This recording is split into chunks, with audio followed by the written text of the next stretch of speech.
Welcome to the 140 Conference, Long Island.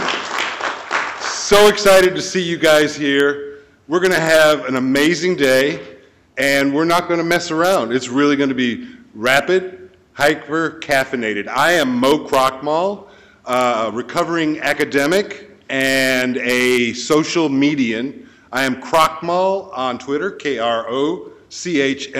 Connect with me, and I will answer you back. I like having conversations. That's Professor Jonathan and Prof. Jonathan, and I want you to please tell us about this facility. Absolutely. And while we're here. Absolutely. Let me just turn This is the Voice of God speaker system. It's pretty awesome. Yeah, I'll just turn that off for now. Welcome to Touro College Jacob D. Fuchsberg Law Center, the pretty much 5-year-old building. The school is about 30 years old. I want to publicly acknowledge and thank Dean Lawrence Rafel and my colleagues here at Touro for welcoming this conference with open arms and open hands and a heck of a lot of help.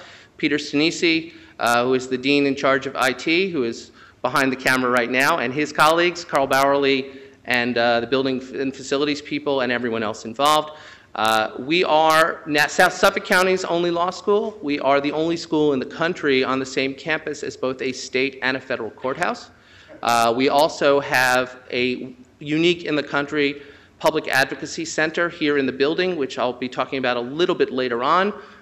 The Health and Welfare Council of Long Island will be the beneficiary of any proceeds beyond our costs for the event, and we'll talk later about HWCLI. I'll be here. I look forward to meeting you, and with that, I will turn the lectern over to my colleague. Hi, everybody. For anyone who hasn't met me, my name is Andrea Canavina, and I'm known on Twitter as Legal Typist. I'm here as the speaker wrangler, and I'm happy to see so many people here. I hope you enjoy today as much as I will, because we planned a really good day for you. Thank you. Say hello, Jeff, and then I'll introduce Mr. Fuller. Okay. Hey, folks. Jeff Namnam. I've helped to organize a conference on behalf of my colleagues as well, Social Isle, and I am more excited than you could possibly imagine. Having this global conference here that Jeff's put together on Long Island is a very big deal to me, because Long Island is a place where a lot of these conferences should be. So you guys represent, I mean, this is a dream. This is a great, great thing, and I'm so thrilled to see each and every one of you. Can't wait to get to know you better. Have a great day. All right, now, as we get ready to go, we're going to have the clock ready in a second, and it really starts. But the 140 conference started in 2009. Jeff Pulver, who's a Long Island native, it's his idea. We are doing this because of his graciousness in lending the 140 conference name. 140 is like a family, folks, and you guys, welcome to the family. There's so many great relationships that are made. You can learn so much. You always have somebody at your back. And trust me, I've known this from experience over a couple of years. Now, last summer I had the privilege of going to 12 states in the Midwest in 7 days with Jeff Pulver. What an amazing adventure it was. Every place where we stopped, there were people waiting to hear Jeff and to talk with Jeff. We stopped in St. Louis, Kansas City. We went to 2 GM plants. Detroit is where we finished. And it was amazing to see a crowd come out. And I want to bring Jeff up and to say, given his blessings, I think we have a minion. We do. All right. Really want to welcome everyone here this morning, and thank you all for coming out here. The 140 conference has started out a couple of years ago as an attempt to try to figure out what was bullshit, what was real, in a world where Ashton Kutcher is racing to 1 million followers against CNN. Like, what was that all about? And then I decided to do an event that was focused on things like looking at Twitter as a platform and look at the effects on celebrity in the media and advertising and politics. And where it went to, I had no idea, but because at the time I announced the first conference in March of 2009, I actually did not know anybody in advertising or the media or politics or celebrity that did these things. But the moment I did a call for speakers, I discovered one of the most amazing things about the real-time social web is that your voice can get amplified.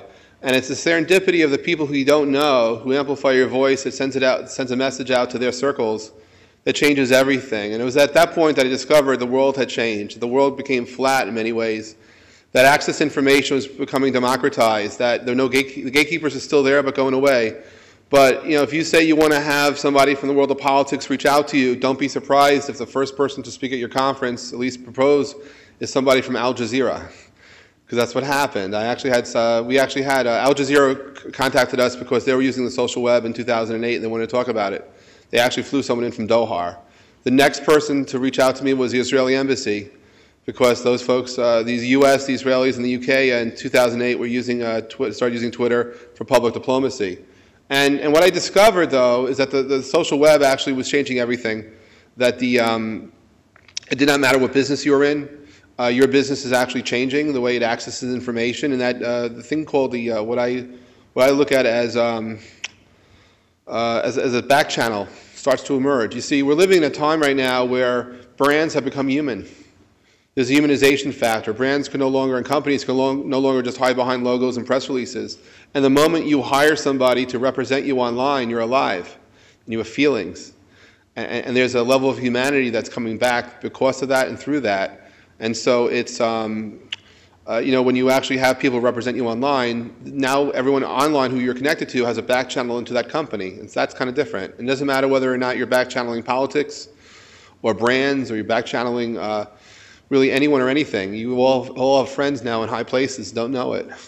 But a little bit about me. So I'm here in Long Island, and it's kind of apropos to be here. I grew up on Long Island, and I actually represent both Nassau and Suffolk County. I was first born I lived in Queens for a while, then moved to Great Neck. And these days I have dual residency in Remsenburg, mostly in the summer, and in Great Neck other times during the year. And the whole 140 experience has just changed things. I mean, I don't know how many people here today have ever thought about going to a conference where you can connect with people and experience things like love and serendipity and humanity. But that's what I uncovered at the 140 conferences. I thought that, and I had, before I did these conferences, you may not know this, but I helped pioneer the popularity of what's known as voice over IP. I did an event called VON, which was a trade show and conference. VON stood for Voice on the Net.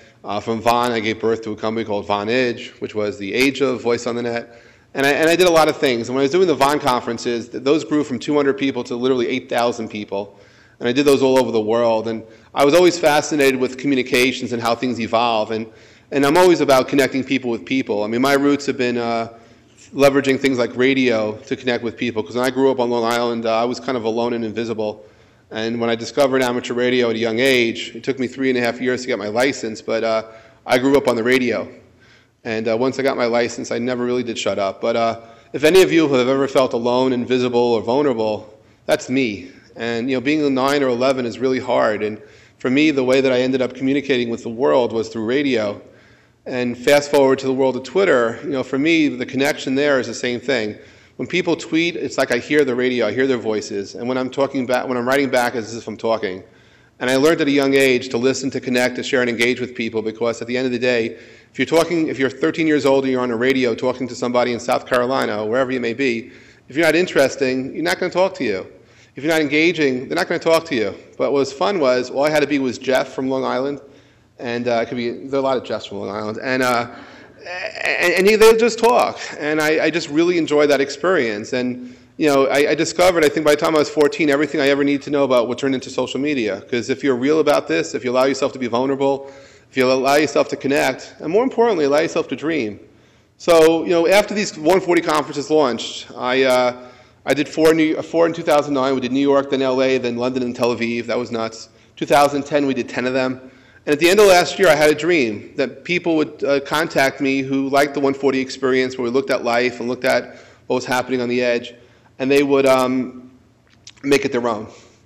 And I dream a lot about different things. And so the dream I had was to see the 140 conferences flourish and grow and organically change based on where they go. And I'm very happy to report that thanks to you, thanks to the folks working on the team from Long Island, this is the 4th local 140 conference to take place this month. It started out beginning of May, we're in Des Moines, Iowa, not me. Then it was in Vancouver, Washington, across from Portland. I was there last week. And This Tuesday was in Central Sierra, California, up I think in Sonoma County in one country, and we're here. And if you believe in a dream, anything becomes possible. And and being a Long Islander, maybe we're all dreamers, but I kind of believe that if you that one of the best gifts you can ever give anybody is to believe in them and to tell them, and that if you have a dream to do something, don't hold back, just make it happen, because anything becomes possible. Because if I ever thought about where I started from, and I did go to Hofstra and I did all these other things, I realized that if you believe in something, you own it, make it happen. It's your responsibility to follow that path. And at the 140 conferences, the person sitting next to you may change your life. You never know. It's the way that the life is. That sometimes it's the person you're sitting next to, the person who talked to you, that you can influence them. But that's what happens. We live in a time where serendipity is around us. And the one thing I hope you get out of today, if nothing else, is something called hybrid vigor. And if Becky McRae is watching this show, it's really her word. She taught it to me at the 2009 conference. But if we were crop farmers and we had two crops from two different geographies crossbreed for some reason, the offspring is called hybrid vigor. And here it's the people you're sitting next to from different walks of lives that you'd otherwise never meet. Those relationships are the hybrid vigor of the conference. And if you allow yourself to make new friends and relationships, it may not happen tomorrow, but a year from now, you'll know where you were when you met that person that ultimately gave you an influence or gave you an insight that did something that affected you. And I hope some of you consider coming to New York City in 3 weeks, or whenever it is. June 15th and 16th is our big event. At that event, I guarantee you'll laugh and you'll cry and you'll connect and you'll feel the people. We have folks coming from 14 countries and 25 states plus the District of Columbia, all really doing what you're doing here today, just in a little different kind of way. But we're all there about the people, all about connecting and sharing. And I thank you all for coming and listening. I'm at Jeff Pulver on Twitter. Usually every morning when I'm not in a rush, I start each day by saying good morning, because it's my way of saying hello. And then what happens next is just pretty amazing. I've enjoyed carrying on conversations with people from all over the place, because again, when people tweet me, it's like talking to them on the radio. I hear them. And I speak to them by typing back. But I wish you a great show and a great event, and I thank everyone for having the insight for making this happen, particularly the folks to my right, because if it wasn't for them and Mo and others, we wouldn't be here today. So guys, thank you. And by the way, if you see some people hugging and not giving handshakes, one of the things we do at the 140s, it's hugs over handshakes. I find it to be much more, more fun and more real. So anyway, thanks a lot. Hope you have a great event, and thanks for coming to Long Island's first 140 conference.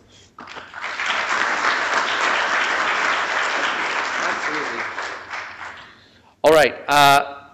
As we get ready to pound the speaker's clock, I will introduce my friend and our first non-Jeff Pulver speaker of the morning, Peter Shankman.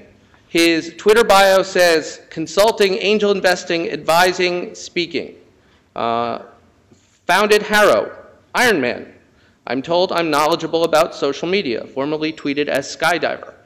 That is about as concise as you can get to someone who has been a fixture of using these media to help people do their jobs better and be out there and learn and grow and build their businesses. I've known Peter for years.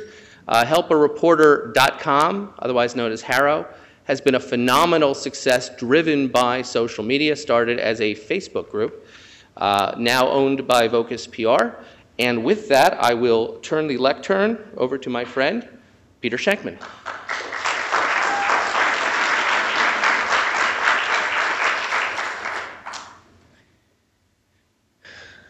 If I get into my car at 6:45 in the morning to drive all the way out to Long Island to speak for 5 minutes, you can't imagine the shit that Prof. Jonathan must have over me.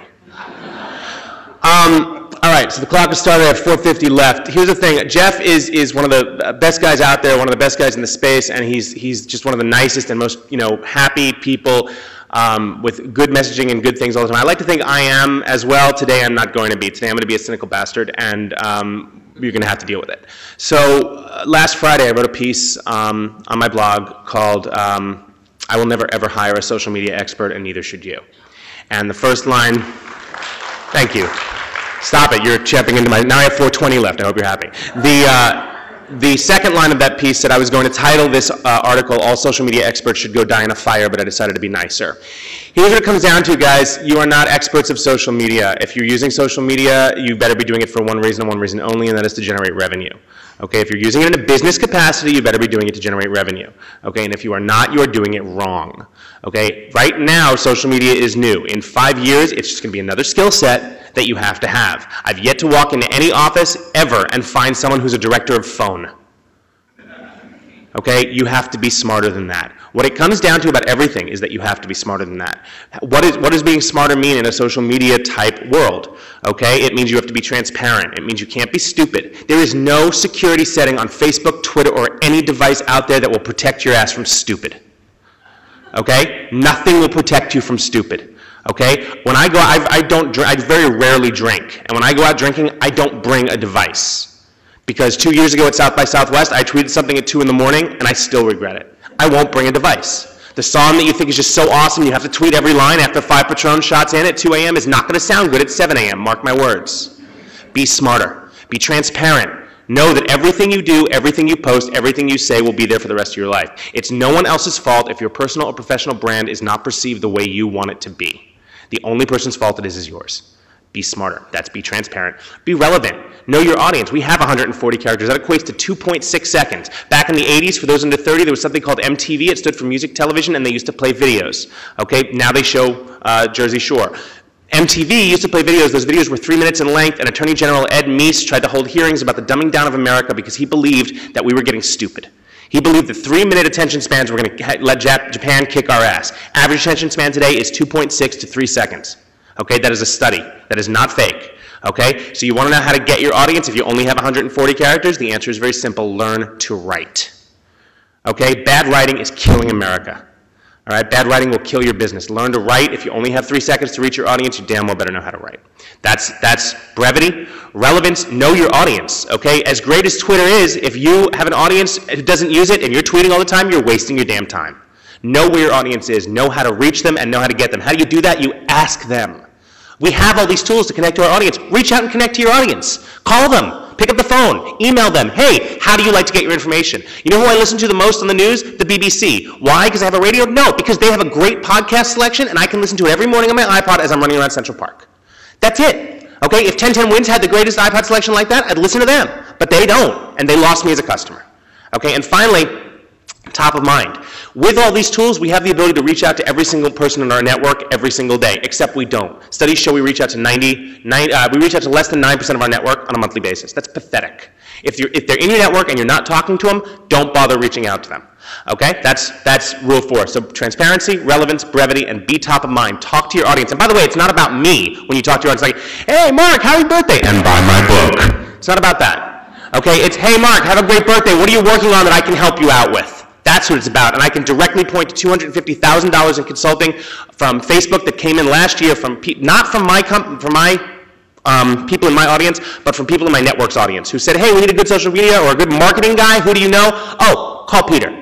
Okay, be top of mind. I'm going to close in the 42 seconds I have left with a story. My parents are on Twitter strictly because they follow me. They only get into text messaging because on 9/11 I was third for takeoff on the runway at Newark, and all they knew is I was alive or dead. Was finally able to send text message to my father's phone. That was the first time they ever sent or received a text message. That was 10 years ago. I can't get them to stop texting anymore. But here's the thing. They follow me on Twitter. At least my mother, when she hears something I say on Twitter, she wants to reply, she DMs me. My dad doesn't do that. He simply replies to Twitter. Okay, so if you read my dad's stream, he's replying not to me, not at Peter Shank, but to Twitter. Okay, so you read his stream? Yes, no, with your mother, 42, a poodle. What the hell? It's not for everyone. Know your audience. Thank you very much, guys. Oh my God, I have to give you a hug, man.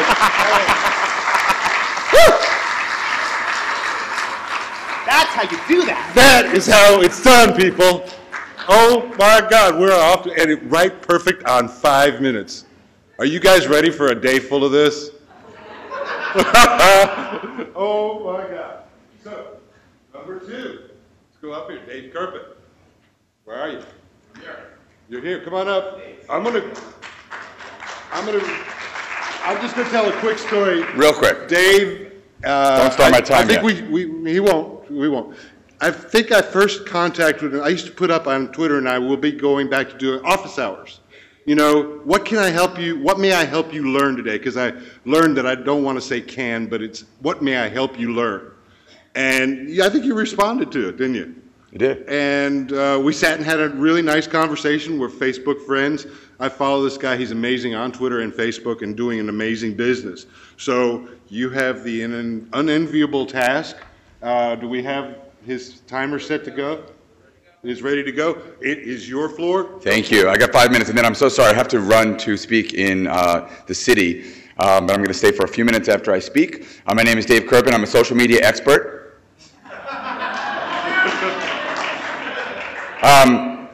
Just kidding. I'm going to tell two stories for you guys, and then I'm going to give away a prize. The first story is just a little bit about how my business started. I am a marketing guy by trade. So is my wife. When we got engaged, we wanted to have a great wedding. Wanted to have a big wedding. She had actually been married before, had done this sort of New York City wedding, $75,000, and a year and a half later, sorry, hon, but led to a divorce. So we wanted to have a wedding and not necessarily pay a tremendous amount for it. We're big baseball fans, so we partnered with the Brooklyn Cyclones, and we bought out the inventory for a game and got married at the end of that game. So we were able to partner with 1-800-Flowers, who sponsored our flowers, David's Bridal, who sponsored our wedding dress and bridesmaids gowns, Smirnoff sponsored our alcohol. We ended up raising $100,000 to cover the cost of the wedding, raised $20,000 for charity for the MS Society, got married at the end of a game. It was awesome. Thank you, honey, for giving me a dream wedding. It also ended up being a dream promotion. Got just tons of media, New York Times, ABC World News Tonight, CBS Early Show. Back then, there wasn't much in social media besides blogs, but hundreds of blogs. And after the wedding, our partners said to us, this was amazing, what are you guys doing next? And we couldn't get married again, so we started a company. That was 5 years ago, and as time changed, we realized that word-of-mouth marketing and buzz could be done way better and way more efficiently online and using social media than having giant ballpark stadium weddings. So we moved our business to concentrate on digital word of mouth and social media, and we work with a whole bunch of companies on Facebook, Twitter, and all that fun stuff. The second story I want to share with you guys is sort of the impetus for the book I wrote and the story that I tell when people don't get Twitter. Right? So all of us here in this audience get Twitter, but how many of you guys know at least one business person that absolutely doesn't get Twitter? Yeah, pretty much all of us. And Twitter is sort of really hard to get until you do it, until you get it. So I like to tell this story to show the power of Twitter and the power of listening alone. It was about a year and a half ago. I was in Vegas at a conference, and I was waiting to check in to the Aria, which was then the hippest hotel in Vegas. And I was waiting for over 45 minutes to check in, and so I did what any of you guys would do, right? I tweeted, waiting over 45 minutes at the Aria, can't possibly be worth it, pound fail. So the Aria wasn't listening, and the Aria did not respond, but the Rio down the street was listening. And the Rio responded to my tweet.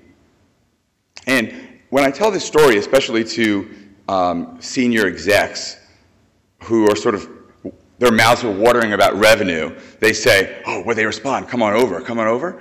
And I said, no, if they had responded, come on over, I would have thought two things. First, sort of creepy that they're following me that closely and trying to get me to come over to their hotel. And second, why is it empty at the Rio? You know, there's all this excitement here at the Aria, and I can get right into the Rio. They tweeted back to me, sorry you're having a bad experience, Dave. Hope the rest of your time in Vegas goes well. Guess where I stayed the next time I went to Vegas? So literally one tweet, and none of us in this room would think that's a marketing tweet. All they did was listen and acknowledge. That's literally all they did. And that story would be super powerful if it ended there, but since I have 38 more seconds, I will share that I liked the Rio on Facebook after I stayed there, and another few weeks later, I get a Facebook message from a friend of mine that works at Facebook and said, hey, I'm bringing my whole family together for a family reunion in Vegas, this New Year's, I saw you like the Rio. What do you think of them? And I said, well, the hotel's not the newest on the block, but I can vouch for their customer service. They listen. They care. She brought 25 people from her family to stay at the Rio. So now, one tweet and one like, thousands of dollars worth of business. Thank you guys. I have a prize to give away, and I'm going to give it away to the first person who can shout out the actor on Facebook with the most fans. It's the most authentic person on Facebook, the actor with the most fans on Facebook. Not Ashton Kutcher. Vin Diesel. Vin Diesel's crew. Who got Vin? Was that you, Mo? Mo, give it up for Mo. Mo gets a gift card to Tom and the Mo. Vin Diesel is an amazing personality. Thank you, Dave. All right. Where is Namnam? You're introducing the next speaker, Mr. Namnam, or am I? Can you do it? Sure. Actually, you know what, Mo? You go ahead and introduce him. That's Tony Comstock. Yeah, go ahead. All right. Where's Tony? Tony didn't check in. Okay. Well, then we're moving right along to Ray. You gonna do Ray? Okay. Ray is my brother. Ray is a man that I got to know through the LI Tweet Ups and through some of the other Long Island organizations, and I just love Ray. And what he's going to share with you about the serendipity that is available through people that you meet through the real-time web is unbelievable. He's a great guy. Once he's done speaking, most importantly, meet him. He's a wonderful man. You got to get to know him. Ladies and gentlemen, at Ray.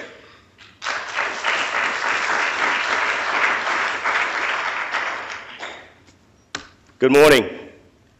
My name is Ray Gerard, and among other things, I write stories in 6 words and less than 140 characters. According to literary legend, writer Ernest Hemingway was once challenged to write a 6-word story. And this is what he wrote. For sale, baby shoes never worn.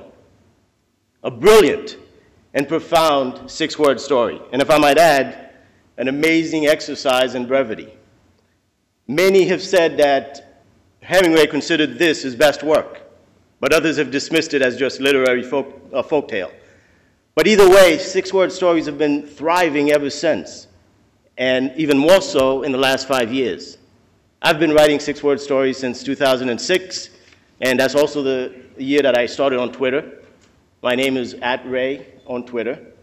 And when I started, it was very new. There were only about 15,000 people on, very different from what it is today. We had no idea that it would become the incredible social media giant that it is today.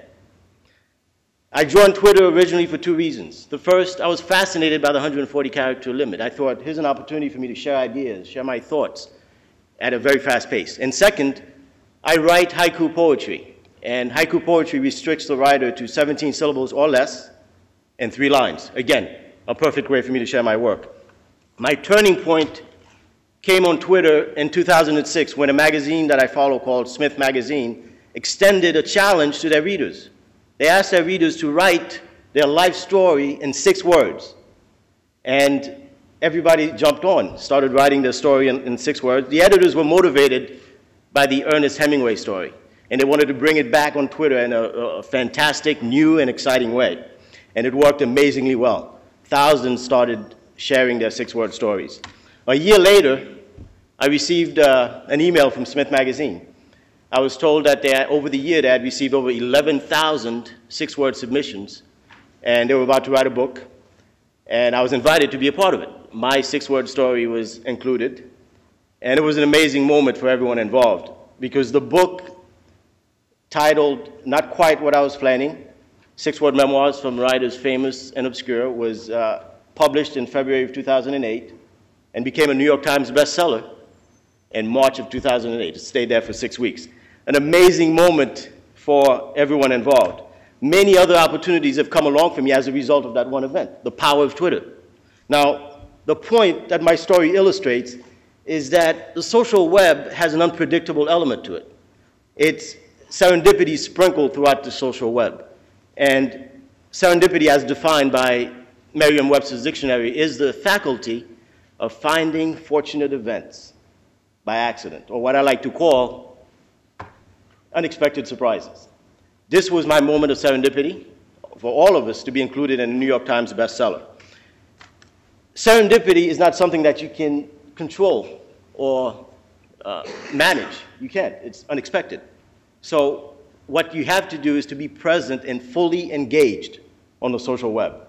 And there are 3 things that I did over the last 5 years I'd like to share with you that have made a difference. First, step outside of your comfort zone. Interact and engage with people that are doing different things.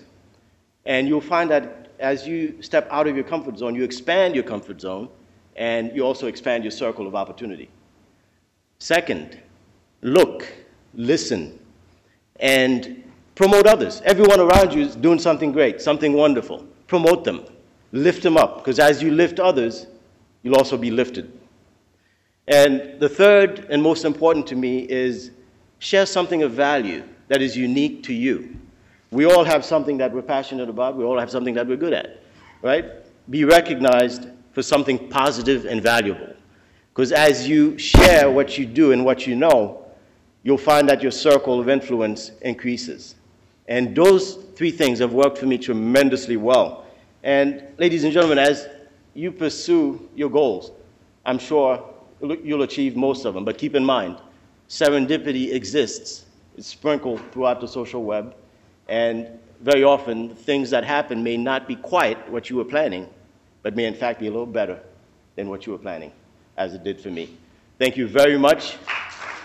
Enjoy the rest of the day. We got 5 extra seconds. All right. Thank you, Ray. All right. Got the coolest Twitter handle. Means he's been on for a while. Want to remind you guys, we are at hashtag 140ConfLI. So how many of you guys are live tweeting? That's pretty awesome. Help us out so we can keep a record. I see my colleagues Jonathan and Jeffrey are tweeting. That's good, but it's really about what you guys are sharing and your observations. Don't just say I'm here at 140ConfLI. Woohoo! Give us some content. Let me know what you're thinking. So we had Peter that went up first with just excitement, and then we had Dave who went up with the idea of listening, and Ray with serendipity. Those are 3 pretty good starts. Now, are you going to do what you doing No, there, I'm just John? doing a little technical stuff. Give me 30-second technical. Well, maybe since we have 4 seconds left, and I don't dance real well. How many of you guys use Facebook professionally? That's I'd say about 75% of the room. How many use Twitter? How many have a YouTube channel? How many think in IPO changes the world? How many of you guys have sub-teen kids? Sub-teen. Not tweens, but yeah, I mean, tweens are the next one. How many of you guys have tweens? They're really interesting because those are the kids who are growing up with social media. And how many of you guys have kids in college? How many of you freaked them out by following them on either Twitter or saying hello on Facebook? Stalking.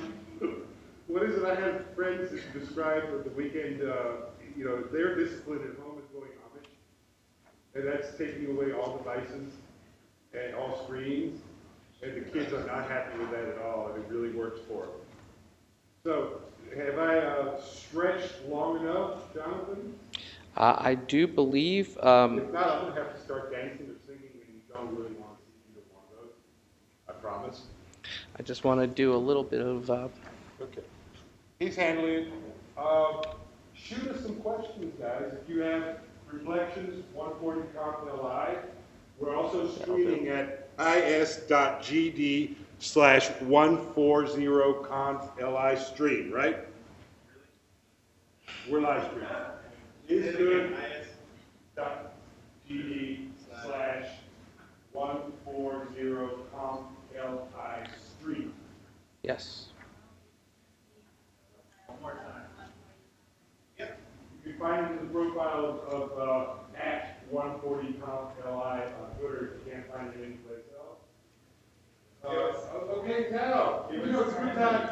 We got to talk about our sponsors. Let's go run through really quick. Well, hold on, we go into that just on the live stream for 10 minutes, and we'll be on the website.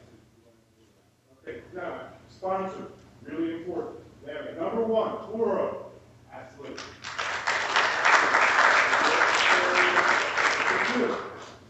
Wordhampton PR.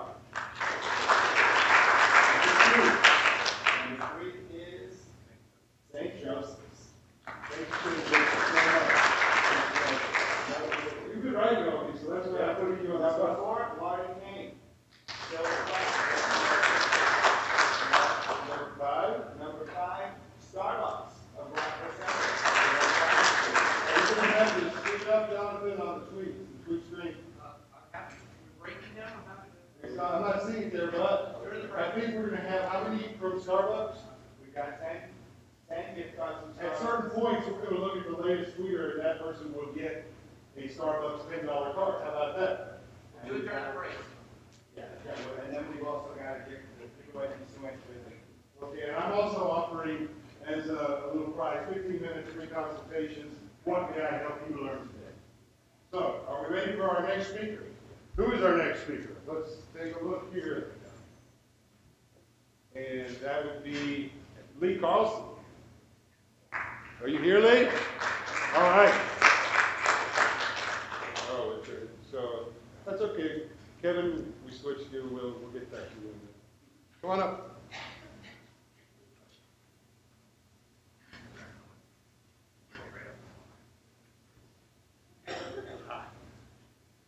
Testing, 1, 2, 3. Testing. Ah, there we go. All right. Good morning. I'm a traumatic brain injury survivor, which means that one of my invisible disabilities is that I'm very challenged in my memory, so I've got to work from notes, so I hope you'll excuse me, that's my crutch. Okay, are you ready? Pay close attention. Since we only have 5 minutes, I'm going to talk fast like an auctioneer, okay?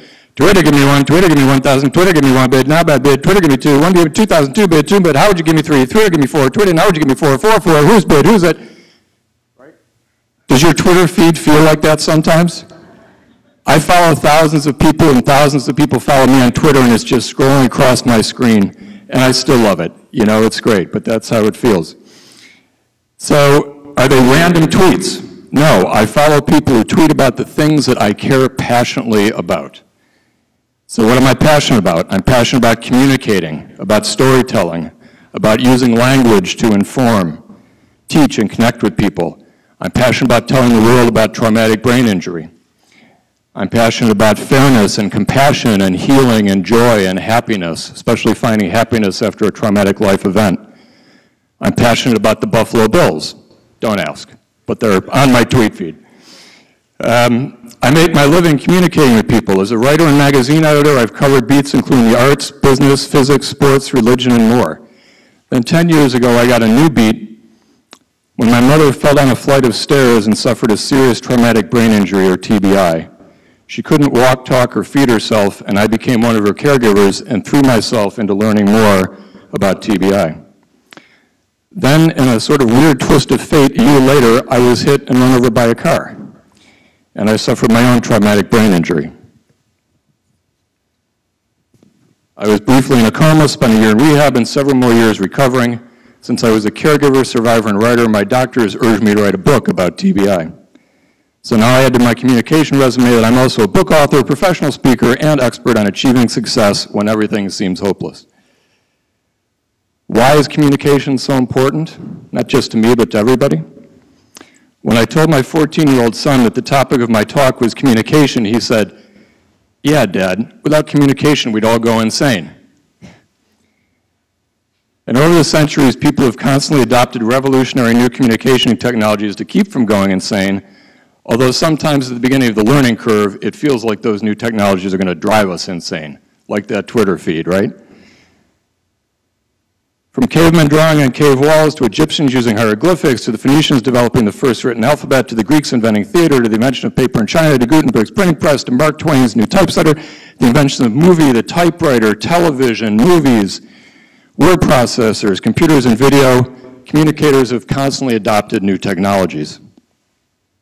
So when it came time to publish my book, Passage to Nirvana, and to get the word out about traumatic brain injury and help victims and their families, I decided to utilize every new technology, every aspect of new media that was available to me. It was kind of an experiment. I used Kickstarter.com, a crowdfunding website, to raise the money. The book was printed at the most technologically advanced printer, which uses print-on-demand printing and sophisticated computer systems to offer the book through Amazon and other online retailers around the world. I published an ebook for Kindle, iPad, iPhone, Nook, and other e-readers. I set up a website, a blog, a Facebook fan page, a Twitter account, and a YouTube channel, and LinkedIn, and other things I can't even remember right now.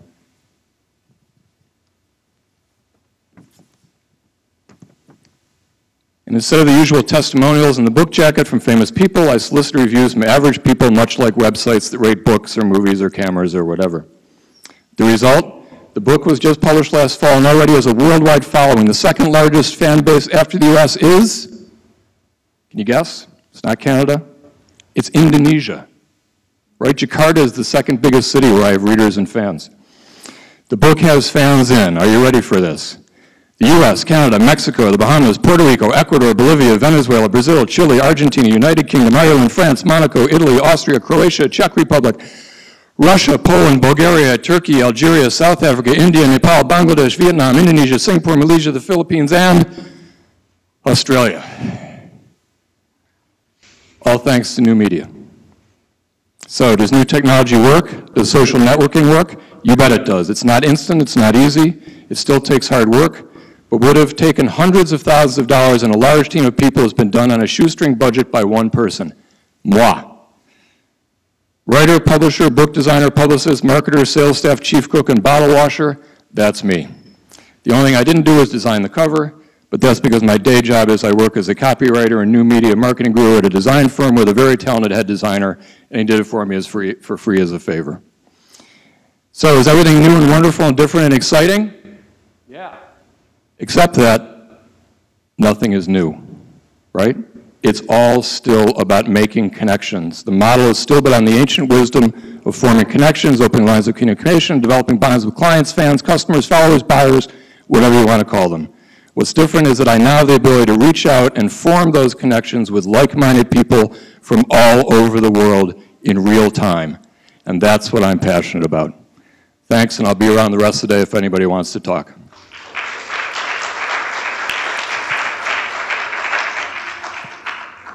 All right, where's my backup? Jonathan, Jeff, you guys, you want me? We're doing a lot of this on the fly, guys, and I'm putting right in front of the camera because I want to be transparent. Hey, Fred, I'm a journalist at the university. So why don't you help me out with the next introduction? Sure. Next gentleman up. It works, right? Next gentleman up is Kevin Kelly, the CEO of Big Buzz Communications, one of New York's up-and-coming digital ad agencies.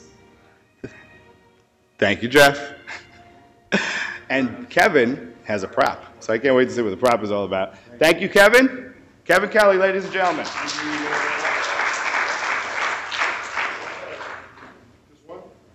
That's it. That's good. Doesn't get any better than that. You're gonna walk around with it like Vanna? I'll be the card guy. Yeah, a little Vanna, round one. So here we go. So that was cool with the orchestral music. I better get in before my orchestra Oscar music starts. So, hi, I'm at Big Buzz Kev, and I'm a tweetaholic. I tweeted 12 minutes ago, and I'm trying to kick the habit. But seriously, here's the thing. It's early. Let's get woken up a little bit here. On the count of three, and not on three, but after three, everybody tweets, I think. That's why we're here. So we're all going to shout out our last tweet. So 1, 2, 3. We're going to do it like that. So 1, 2, 3.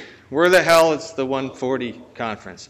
Okay, so two things to learn there. Number one, I was speaking, so I couldn't hear anybody else.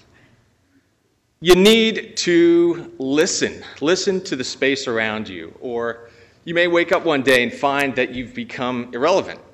You've been talking and talking and talking and talking and talking and tweeting and tweeting, and your content suddenly is completely irrelevant. No one's listening. So listen to the space around you and make sure that the space you occupy is well defined. Number two, the second thing that you can learn from that lesson is, unfortunately, you guys are still sleeping. The point was supposed to be that there's a lot of noise, and you got to break through that noise. So something you could do to make yourself different and stand out, like this lady over here. She sounded kind of funny and high voice, and it was weird. Oh, that's your real voice, Cindy? I'm sorry, no. But make sure what you're saying is different. So this brings me to something I always preach, which is the big idea. I'm an ad guy, so we preach the big idea all day long. Got to have a concept, the big idea. You're got milk, you're just do it. What happens in Vegas stays in Vegas. Don't leave home without it. I'm a PC. Eat them like junk food. Baby carrots, great campaign. Check that out. These guys have launched that. Great agency, Crispin Porter and Bogusky. Love those guys. So, but the thing is, under those big ideas are micro ideas. So you may not know these, but these are huge, huge successes. Doritos, Hotel 626, Nike Plus. If anybody runs, you probably do know that one. 12 Force, Best Buy. They created a full-on customer service platform using Twitter. So the people were already there. The platform was created. They just created a group of people on their side to listen and respond. So check that one out. I'd go on, but I only have 2 minutes and 19 seconds left. So that looks like a pretty cool topic and pretty, ambitious, and I wish I prepared something around that. But the keystone, by definition, is a central cohesive source of support and stability. Now, at my agency, we use Twitter that way. So it is the mortar that holds all our other social media ideas together and our traditional ideas together. It fills the little cracks. And the one thing about Keystone, which is really pompous and I shouldn't have used, is that you pull a Keystone out and the whole thing falls apart. I don't think Twitter's there yet, but it really is something that we use to pull all of your different campaigns or pieces of your campaigns from traditional to online, radio, TV, print, up in the air. We use Twitter. We have people pulling banners behind airplanes to tie all that stuff together. So down to 123. Boy. So just like, I don't know if everybody watched American Idol. I won't tell anybody in case it's on the DVR, but somebody won last night. But you hear the judges talk about find your voice. Who are you? You sound great today, but I still don't know who you are as an artist. That's something we all need to do as people who tweet. You need to figure out what's your big idea, what's your message, who you are as an artist, a tweeter, a writer. As Peter said, you got to be a great writer, or else this all quickly becomes irrelevant for you. And the last thing I'll say is, I am kind of a selfish guy, so I had a big idea and created my own video podcast. It's called The Buzz Bubble, and I basically met the greatest guy in advertising through Twitter. Just tried to follow him, direct message, he responded, and I said, hey, I'm starting a show. Want to be on my show? I had no show, but he's, I figure if I get him, it's like casting a movie. If you get De Niro, everybody else comes. So he said yes. So launched a podcast, go around the country, and I feed my head by sitting with all these great people in advertising every month. We roll out something, but it's for me. It's I learned from it, and we launched the video podcast. This has been rolling for about 2 years. I'm learning a ton. We have about 100,000 views, and there's the Oscar music. So what I'm saying is find your big idea, run with it, make sure it's well defined, and a tweet is a terrible thing to waste, so don't make it wasteful.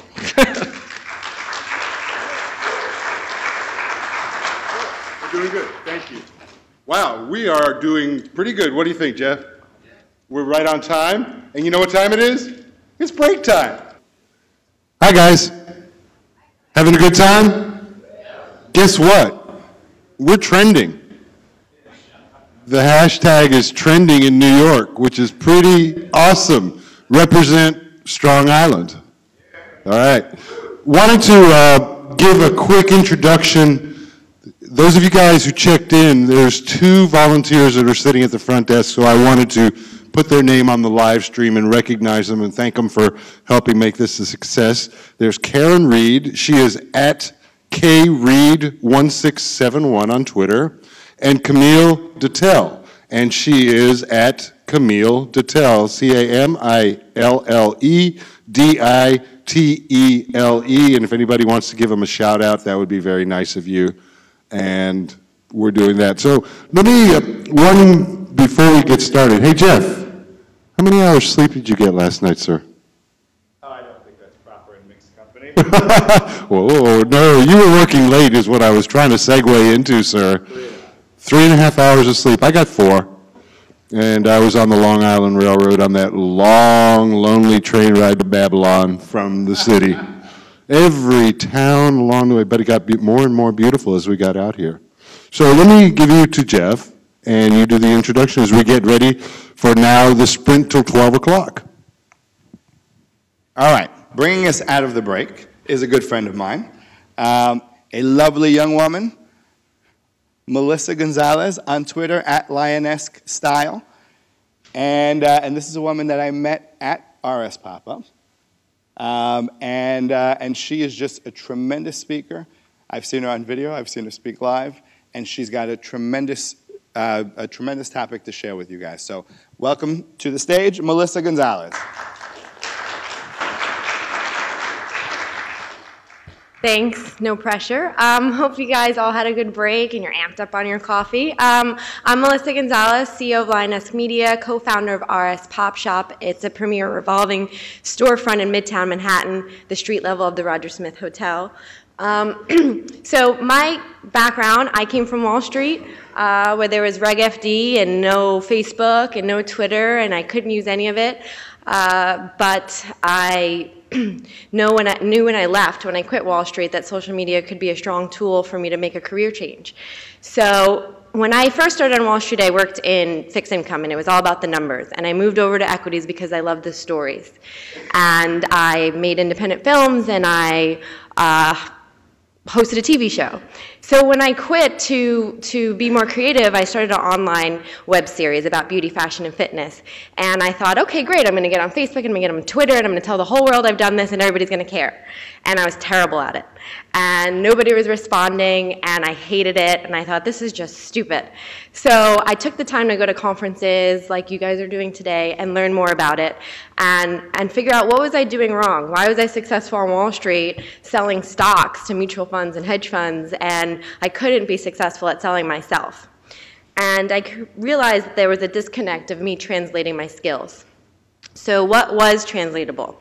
It was me understanding who the buyers and sellers were. It was me understanding what the product was. What was the story? Where was it going to go? And who cared about that? And curating my voice to speak to the right audience when it was appropriate, and respecting how often they wanted to be spoken to, what products they cared about, and how did I create a real connection. So with RS Pop Shop, we created a hybrid, an opportunity for brands to have a physical space 1 month a year to help sustain and grow their online business. And we grew our businesses together.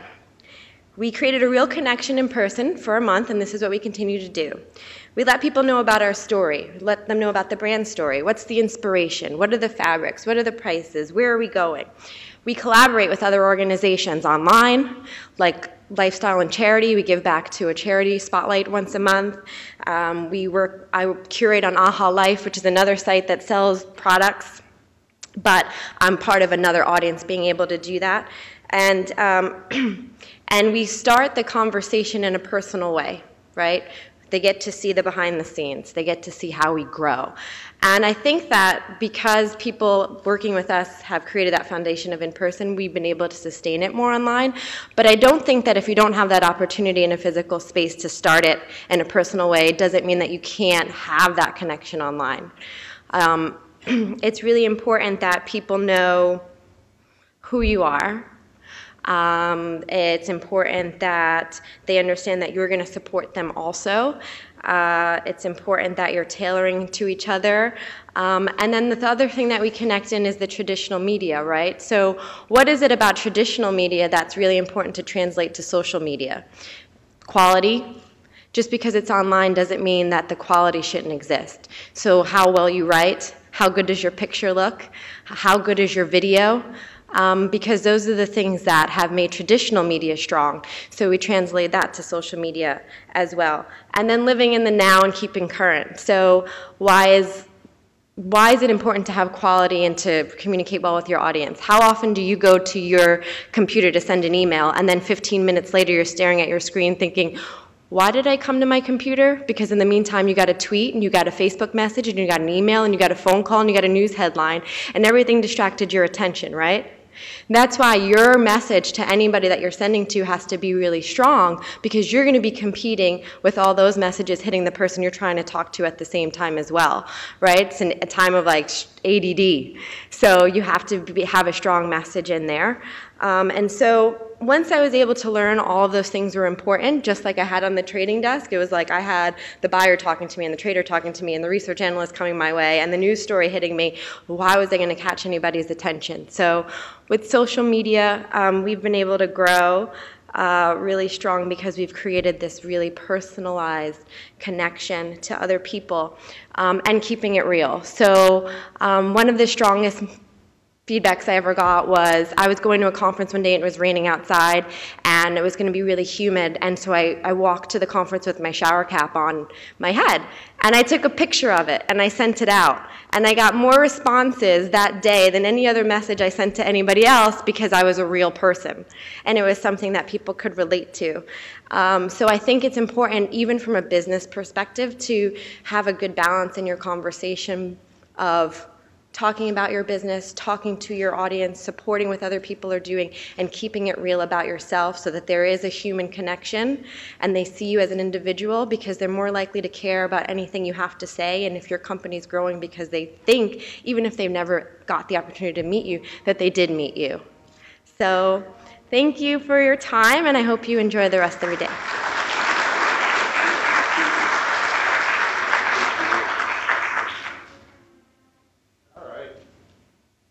So let me see if I can do this. I wanted to take a look really quick on the tweet stream and see who's Little Lime Dress. Are you here? Or is that some? There you go. You're tweeting quite a storm up, and wanted to recognize you very much at Little Lime Dress. And let me, if I can pull it up. Kenny Kane. Where are you? He tweeted earlier that I had a cell phone going and my iPad, and that's just how I roll. Have to do it. If I can do this, anybody can do it. It's not that hard, and technology is a tool. Let's see who else we can do. Manny VP out there, Lee Bogner's doing some stuff. Beth Granger says, Farida H. Are you here? Say hi, you're doing nice stuff. You were here when we were in October when we did the Social Day of Giving. And this has all started with getting social media people together and nonprofits to help them technically and strategically how to use social media. And Touro was so kind to host us on that day. Take a look through, just trying to keep it, trying to get everybody involved. Lovely. Lou is doing good. Thank you guys. Killer Social. Who's Killer Social? How many are you running? You're doing 3, aren't you?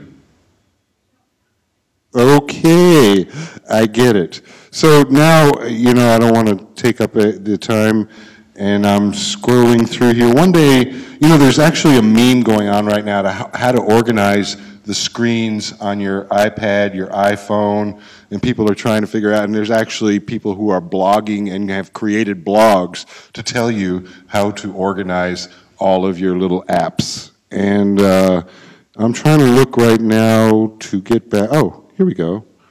There we go. Now, this is probably going to be the most fun portion up to now, the Us Guys panel. And if you think it's all guys, you are so wrong. Get ready to get electrified. Let me bring up Lee Bogner, Paul Biederman, Sue-Ann Scherzay, and Beth Granger. All right, you guys sit right here. We'll adjust the camera. Okay, let me give you their Twitter handles. So it's at Lee Bogner, Leebogner, at Paul Biederman, Paulbiedermann, Suanne Jersey, at SUEANNESHIRZAY, and while the paper's getting crumpled, I'll keep talking. And one more, at Beth Granger Says, BETHGRANGERSAYS. When I hand over the microphone, we will be going with the 5 minutes. Well, actually, you guys get 15. Okay. All right? Thank you, Yay. Mo. Okay, you guys ready? Hi, everybody. I'm Lee Bogner. I'm CIO at Morgan Kane. Hi, guys. Hey, Lee. I'd like to introduce Beth on my far left, and this is Paul here, to put names to the faces, and this is Sue-Ann Serge, right next to me. So what is Us Guys? It's really an engaged Twitter community, or TWIB. Some people have called it a phenomenon. I call it a 24-hour idea lab. Live chat, 24 hours a day, filtered by the hashtag Us Guys, and you see it right over here.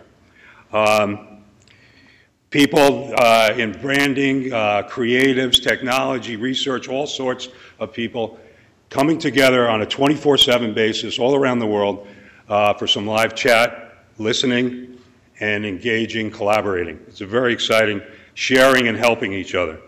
How did it get started? About 7 months ago, a group of guys were chatting about the Gap branding and logo change, which ended up, if you know a little bit about that, it got rolled back based on input from the social network community and Twitter community.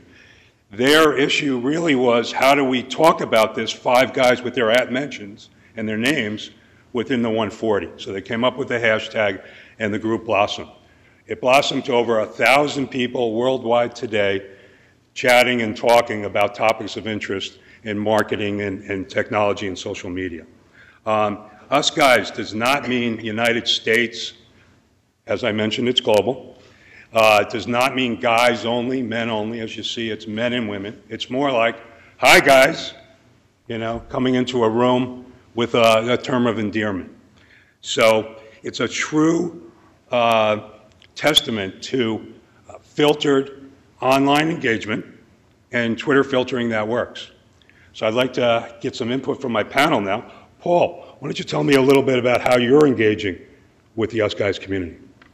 Well, the thing that I find to be the most amazing thing about Us Guys is the fact that it's a place where 24/7 you can show up and there's always somebody there.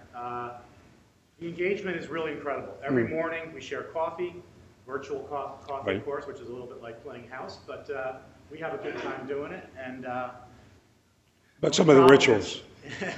The West Coast comes in about 3 That's true. hours after the fact, Right. so by that point we've already had a whole pot of coffee, so we're kind of wired. But it's a lot of fun when a new member enters and joins in the conversation. We ring the bell, and that's a great way of engaging people throughout the tribe and spreading the good news that someone new has joined in, and we have a lot of fun with that. How does ring the bell work? It's kind of a bell, but. You never got a bell. You never got a bell? Okay, guys out there are people in India watching from Us Guys. I never got a bell. I want. Well, I got a could gong. ring I didn't one get a right now bell. for you. I Why got a not? huge YouTube gong video. I don't know about this bell. We usually bang the gong more than we ring the bell, to tell you the truth. So these are ways and rituals how the Us Guys community. So these are. Us Guys? There you go. There we go. Share the mic. These are rituals that the Us Guys tribe participates in.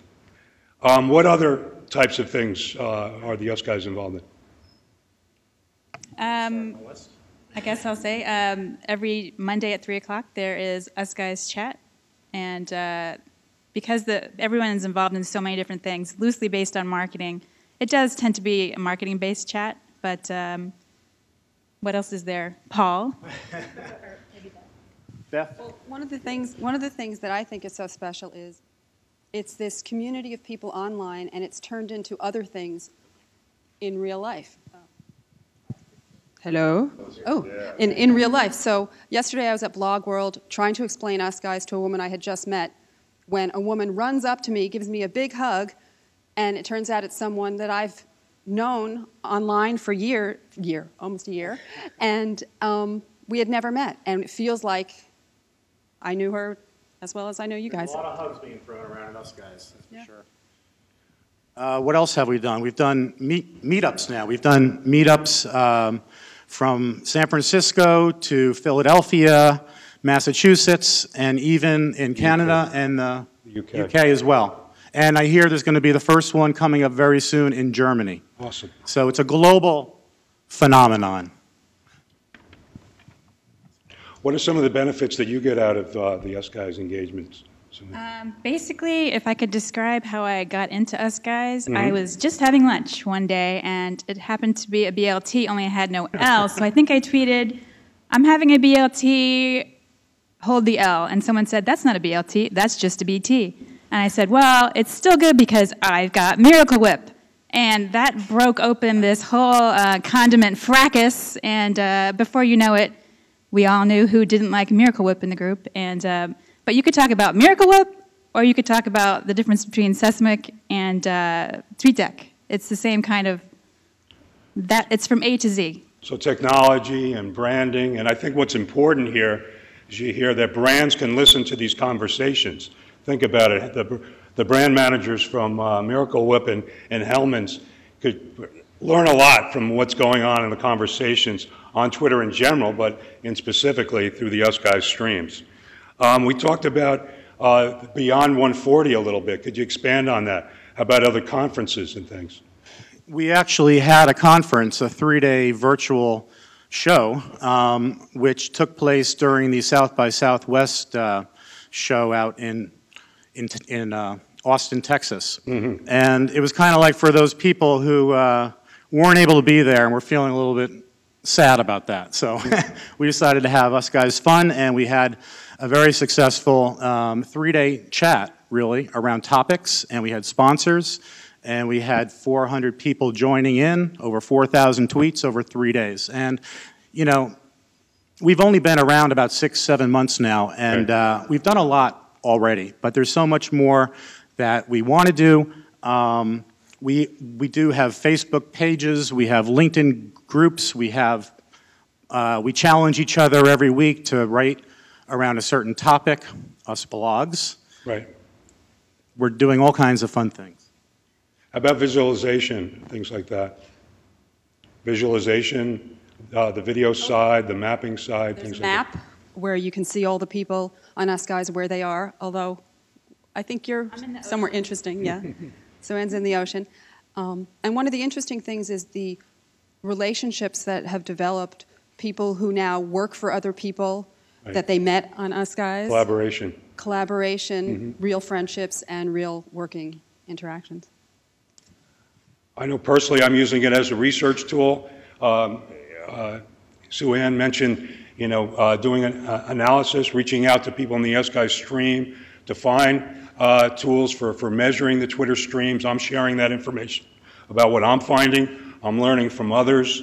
And then we'll go off into side chats or direct conversations and direct messaging about those topics, as well as some IRL, which is meeting in real life and then doing some real business together. So I find it from a personal standpoint, professional development, my company, Martin Kane, getting involved with it, doing research for the things that I need to deliver to my clients. It's been very helpful to me. Sue Ann, you run a few different Twitter businesses. I do. In fact, I'm pretty sure all of them have tweeted with the Us Guys hashtag. Absolutely. And in case, I don't think we made it clear, but when you click on the Us Guys hashtag or you search it, you'll see the whole back channel of communication. Right. So everyone that's participating in that hashtag, you can see what they're talking about. I've hired people to work for me. In fact, this fellow, Deep, just gave my blog a real big facelift last weekend. People have hired me. It's a never-ending supply of blog ideas for content. One of the things that I love about the stream is that you can throw an idea into the stream and it takes off. You know, people join in. Throughout Twitter, I find that you might have a connection or two and you might chat. In Us Guys, you've got people that are lurking on the stream. You've got people that are focused on the stream because they usually have a column set up in Hootsuite or TweetDeck. And you throw an idea out there, and boy, watch it grow. People join in. It's brainstorming on steroids. I call it a thought zoo. Sometimes the ideas smell a little bit like a zoo, but usually they're pretty good. And it's just great to have that kind of energy. An example of what he's talking about is I connected with somebody, started to follow them, and I got one of those automatic responses from, is it TrueTwit validation? And so I just put it out there on Us Guys, what do people think about this? And it was like a quick poll, and the result was people don't really like it, and they would maybe not follow that person because of it. But to be able to get feedback on ideas and questions and is just immediate and global. Excellent. Where do you see Us Guys going? Any comments on that, Paul? In terms of its growth and... Well, that's a little bit of a conundrum because it is an online open Twitter stream. That's quite transparent. That's the heart of Us Guys. We've done so much more with it than that, but to take it to the next level, we've run into some issues around that because it is open, so anybody can join in at any time. It's really hard to create structure around something that's an open Twitter stream, as you can imagine. Just by its nature, it is kind of chaos, you know, online, and we try to control that with hashtags and such, but everybody has a say. So a committee of 1,000, you know, you can imagine that's a little bit difficult to get things done, but we're working on that one. The Us Guys Twitter stream is hard at work on that. So I think as communities and organizations start to look at engaging in online communities, you do want to keep them open. You want to have transparency. You want to have freewheeling, free-thinking idea labs. But there will likely become a time when you have to deal with, you know, how are you going to get your arms around it a little bit without putting too much control on it? Because some of the, you know, the downside would be putting too much of a structure on it, and that might lose the idea lab and the participation. So that's a bit of a struggle. I don't think we have answers yet. But we're having fun doing what we're doing right now, I'll tell you that. And, you know, we do have the night shift, too.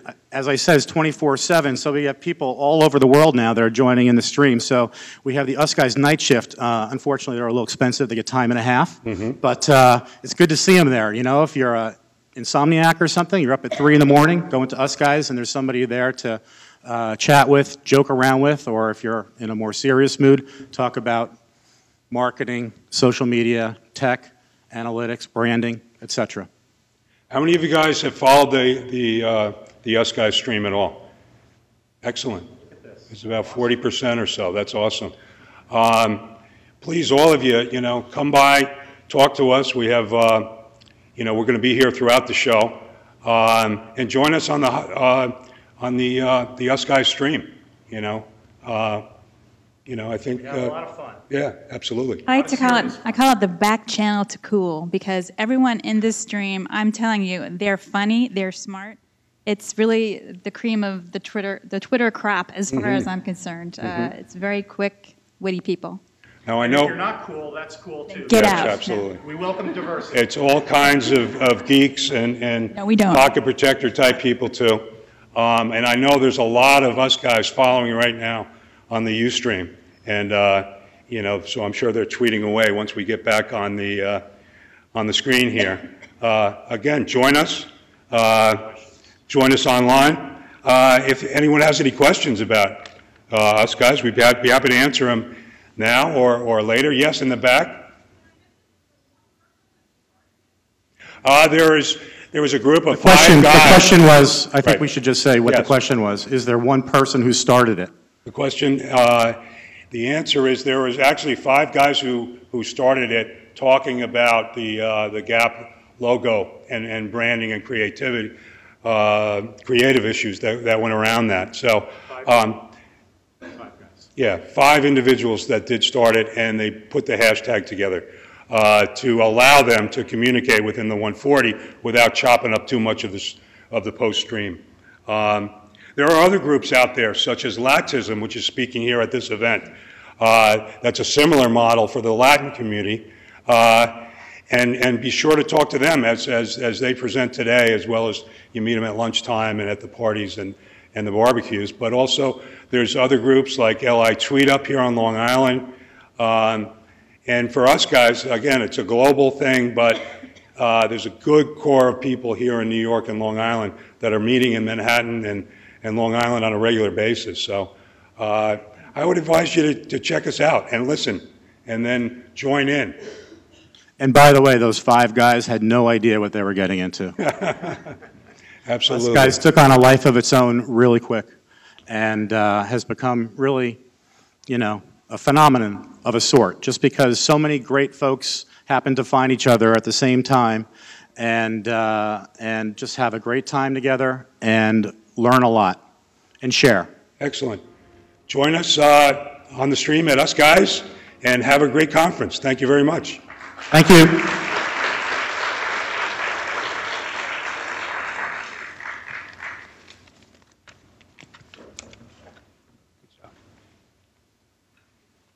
Any of you guys using the color software, the application on your phone that shares pictures? We've got one. Problem with color. Color's a lot more fun when there are more people on there. I'll probably check in to see if we can do an album. Color is the company that came up with the idea you could see other people around you and what pictures they're sharing, and you could share pictures collaboratively. But they came out and they didn't have anybody sharing them, so the idea of group sharing without a group is silly. But they got $40 million in the first round of funding. Constance, why don't you come up? Come up here. And we'll start you, we'll give you a little rolling start. I think we first met when you picked me up at the train station where I was speaking at the Social Media Club of Long Island. And let me get this, are we good? We'll be right here. We need a 30-second. Oh, we're gonna, okay. 30-second tech break. Tap dance, please. Can you? Tell us a little bit of, give us you can do a little bio. Here, I'll interview without your time. You know, where's home? Syosset. And actually our office, Institute of Business Forecasting and Planning, is right here in Long Island, Great Neck, Long Island. So our association certainly has a global presence, but we operate pretty much everything except for China. Right in Great Neck. Which is going to be almost a segue into what you're going to talk about. You're also a member of the Social Media Club of Long Island, so we want to give those folks a shout out. And while we're doing it, you guys can, Social Media Club of Long Island. I had a chance to go and talk to them. And do you guys, you need more, or I'm good? So I give it over, come on. Let's go to the microphone, and then we'll put your time on. We seem to be doing really good. So, Constance?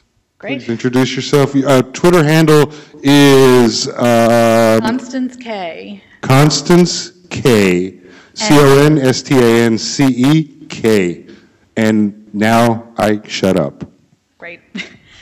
From a show of hands, how many of you have followers and friends in Facebook and Twitter that are not from your home country? So international friends, sure. And for the folks at home, there's a lot of hands up. So you can appreciate that our association, our global business-to-business association, the Institute of Business Forecasting and Planning, certainly has an international representation in our networks, in LinkedIn, Facebook, and Twitter. We have a global membership. We have events that are held worldwide in London, Amsterdam, Dubai, Mumbai. So we certainly hit a lot of targets worldwide. So a year ago, when we were looking to have our first event in mainland Shanghai, China, we knew we were going to have challenges. We knew that there were cultural differences, certainly a language barrier, but we really hit the Great Wall when we discovered that Facebook, Twitter, and for a little while there, LinkedIn, were blocked by the Chinese government. So when we started to plan our first ever event in mainland China, we had to come to a realization of, okay, so how are we going to do this? Since 2008, we have made adjustments in our marketing and customer service plan and execution to add social media into our plan. Our LinkedIn group plays host to members from all over the world and continues to grow every day with some of our discussions that have 30 to 40 comments. Again, we have a global presence, and our LinkedIn group is about 5,000 members and growing certainly every day. We utilize Facebook to provide customer service, as well as we upload images from our on-site events. We hold events worldwide, and we'll post images from our keynote speaker. We'll post bullet points from the keynote speaker, as well as general sessions. And we utilize Twitter to provide customer service and also to answer questions worldwide in their time zone on a platform that they're on. And we also had actually our first Twitter chat, which we adopted from Us Guys Chat. They do an excellent, excellent job at moderating a conversation. And we took this concept on site at our demand planning and forecasting conference that we had a couple of weeks ago in Dallas. And we were lucky enough to have a thought leader in the field, Laura Cesari from Altimeter Group. You might recognize that name from Brian Solis and Charlene Lee, who is with Altimeter Group. She helped us moderate that conversation live on Twitter, and you were able to follow that hashtag worldwide and join this conversation that we were having on site. So we could have spent a test budget on traditional advertising, on PR, on renting a mailing list to promote our event in China, but we really recognized, the company recognized the value in social media. So we wanted to make this happen. So I was actually at a social media networking event in December of last year, and I was sharing my situation with a couple of people. And actually, this person, her handle is Be the Butterfly. She started Twestival, which is a charity event in Hong Kong. And she was familiar with sort of, the challenges of working within China and Asia. She immediately whipped out her cell phone and said, "We need to connect you to our man in Shanghai." And we actually did that very easily through Hashable, which, if some of you don't know what that is, it's a very, very quick way of introducing someone or introducing yourself out there on Twitter. So she introduced the two of us, and Peter Davison, oh my gosh, I have to talk very quickly. Peter Davison, who will be speaking at 140 New York City, actually him and his team helped us out in Shanghai.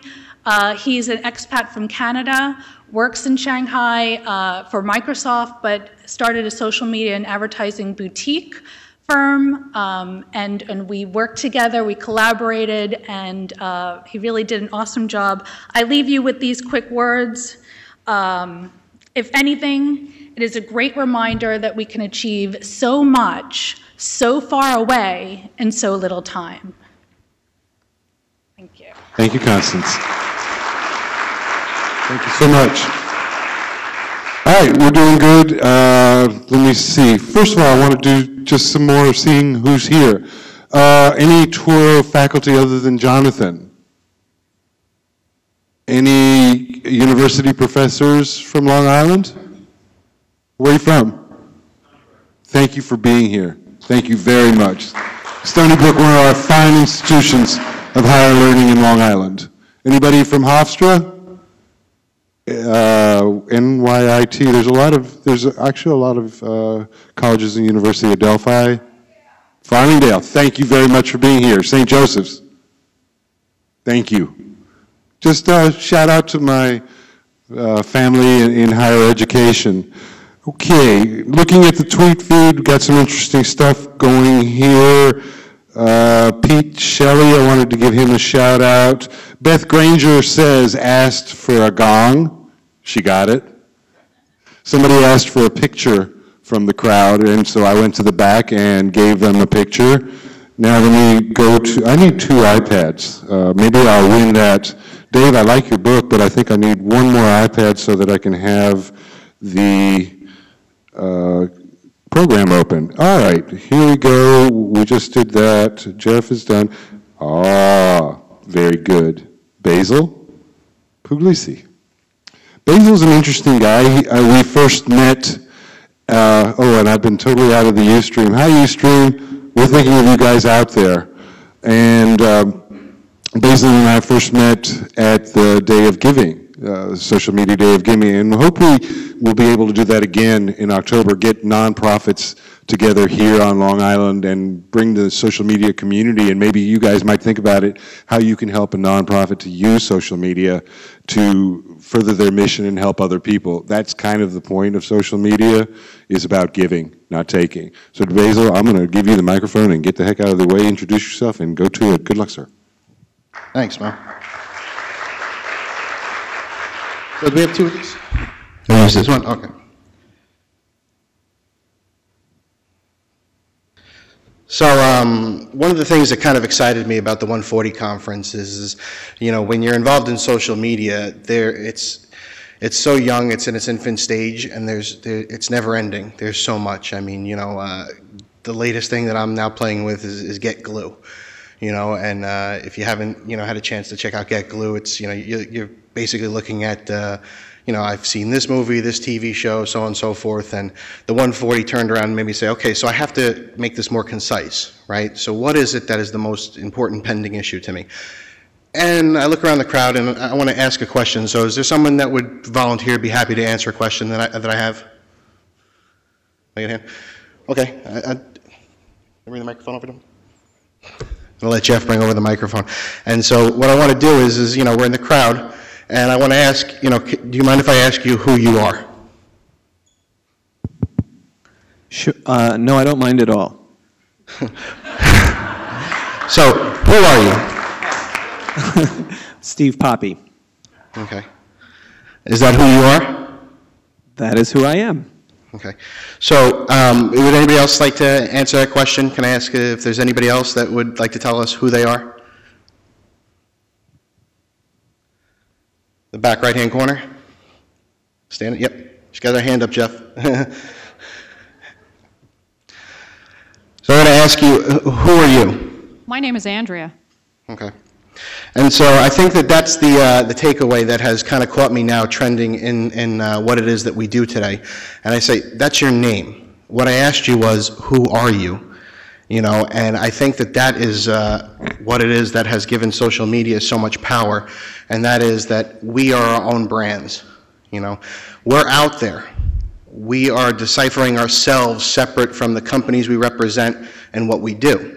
And most commonly, the answer that I've been hearing is that, I'm a digital media expert, I am a marketing person, and, my response in getting concise is, no, that's what you do, that's not who you are.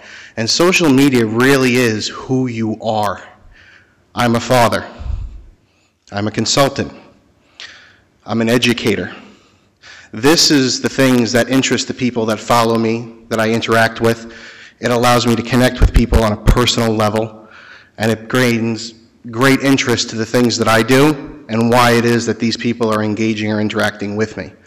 And so, the thing that I would love to have everybody turn around and just give a second, thought to is that when someone asks you who you are, go beyond your job title and your name, because those are the things that people want to know. That is you as a brand. That is what will allow you to elevate yourself beyond a job title and what you do currently. I had the pleasure and an honor to work with Patch, AOL's new, their new community, resource. But when I stepped away from Patch to move on to do other things, I wish them well, and my brand and who I am comes with me. And so as being a person who was a consultant beforehand, someone who had been helping business owners on Long Island, a person who has over 250 blog articles on my own personal blog, which is now, you know, a community blog. There are people here, Luis DiCarlo, who's out there. Luis, you put your hand up. You know, contributing her first author articles. And we're developing it as a nonprofit. Why a nonprofit? Because people out there want to learn. You know, and that is what we're taking my personal brand that I'm investing it into. And it will not define me as what I do. It is a piece of who I am. And so I think that that is what's going to really change, you know, in the next 10 years, is people are starting to connect as organizations are starting to see the value in social media and other digital platforms. They're allowing their employees to, you know, stretch their legs a little bit, albeit with a little bit of fear. One of the topics of concern at Social Media Day of Giving, which was here, was that, you know, as nonprofits, they worry about how their message may get confused, how people may ask questions that they don't want to engage in. You know, and so that fear exists, but you as an individual exist beyond the corporation or the title you represent. And so if you invest in yourself, you as a brand will continue on no matter what your title is and what role you currently have. It's probably one of the most exciting things, other than being a father, I can say, that I've had a chance to do.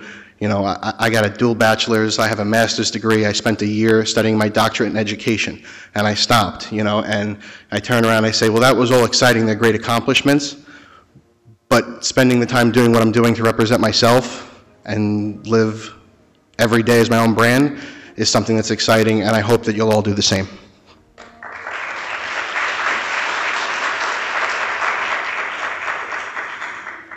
Thank you, Basil. Great job.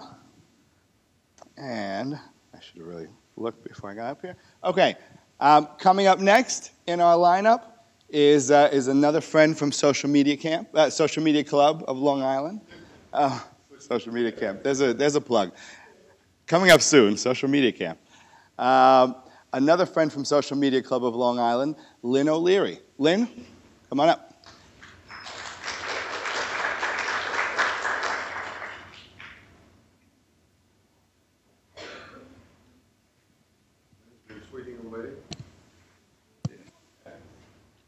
Retweeting, listening, and sharing. Yeah, thank you. Hello, is this thing on? Okay. Hi, everybody. It really is a pleasure to be here. My name is Lynn O'Leary. I am Vice President of Marketing and Development at Community Development Corporation of Long Island, as well as co-founder of Marketing Drive-Thru. The other half of Marketing Drive-Thru is here, Michelle Ryan, over there. Everybody point and smile. Oh, she's right there. Swipe. At Marketing MKTG Drive, THRU. So, Twitter, the conversation, everybody's in on it. What are we doing? And I'm just here to tell you basically 10 things in 5 minutes of things that tick me off on Twitter. The reason why I wore this shirt here is so if you want to throw tomatoes at me, you don't really see it. But it's actually, I think we're just in a period of overcorrect right now when it comes to Twitter. Everybody's in on it. It's in a period of explosion. But I think everybody's gotten so caught up in the process, a lot of people are forgetting why they're doing it in the first place. So let's just get right in it. First one I have here is, you know, private conversations and when clicks attack.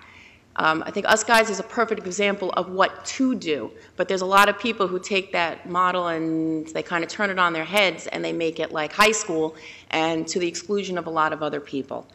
And if you are looking to engage people, if you're looking to include people, well, don't do that. It's not high school. You're supposed to be talking to people and you're supposed to be engaging. And if I see you cluttering up my stream with a bunch of private conversations that really should be taken to direct message, I'm going to stop following you. And a lot of other people are going to do the same. Lockdown. Beth, you absolutely hit it on the head in the middle of your panel discussion. There's nothing I can't stand more than when somebody, let's say they follow me, I say, oh, let's go check them out, look at their profile. And it's on lockdown. And not only that, if I want to even see your profile or follow you, I have to go through an approval process. What, are you kidding me? I mean, it's Twitter. Why are you even on this then? Then I think they're confusing Twitter and Facebook. It's not the same thing. Then maybe Twitter is not for you. If you feel that your tweets have to be so protected and you really need to control the message that much, it's a wrong thing for you, at least in my opinion. Annoying backgrounds, the demise of MySpace. I do not need to see flashing assault on the senses when I go to your profile page. That's great if you wanted to, brand yourself.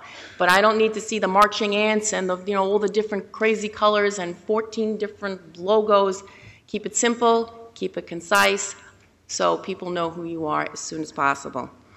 One-way conversations, that's always fun. And I think I see this with a lot of the folks that, I work with and try to explain, how to use Twitter.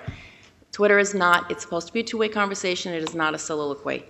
And Michelle and I used to work together at a mortgage company that shall remain nameless.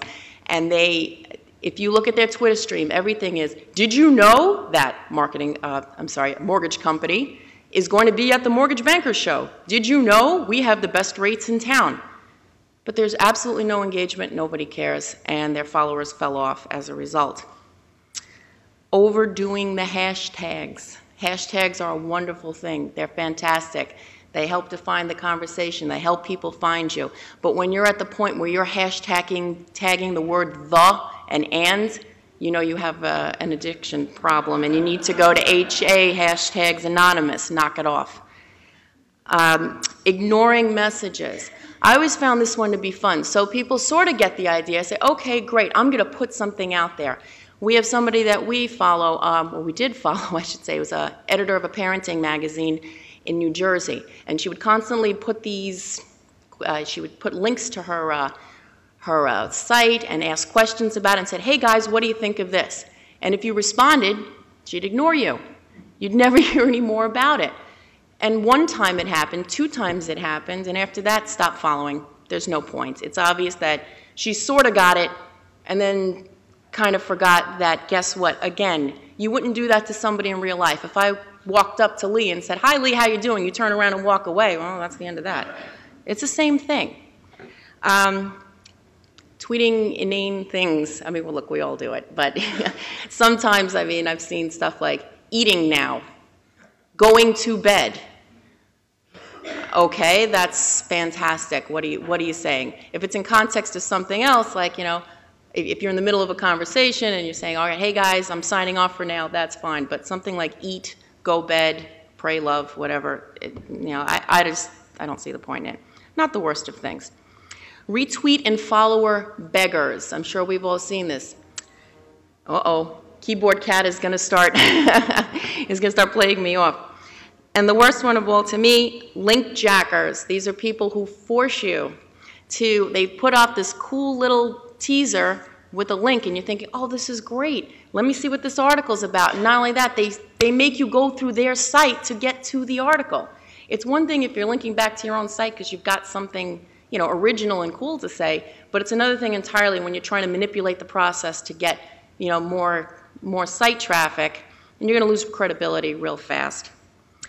And last but not least, just one thing is if I see somebody who only posts quotes from Buddha and Gandhi and Peter Griffin and Homer Simpson, all right, enough. That's cool, it's funny, it's great in the mix, but you really need to be saying something original. And I think that's pretty much has been the theme of today is, have something substantial to say, and guess what? The followers and the retweets will follow suit. So thank you all very much. I appreciate the opportunity. Bye.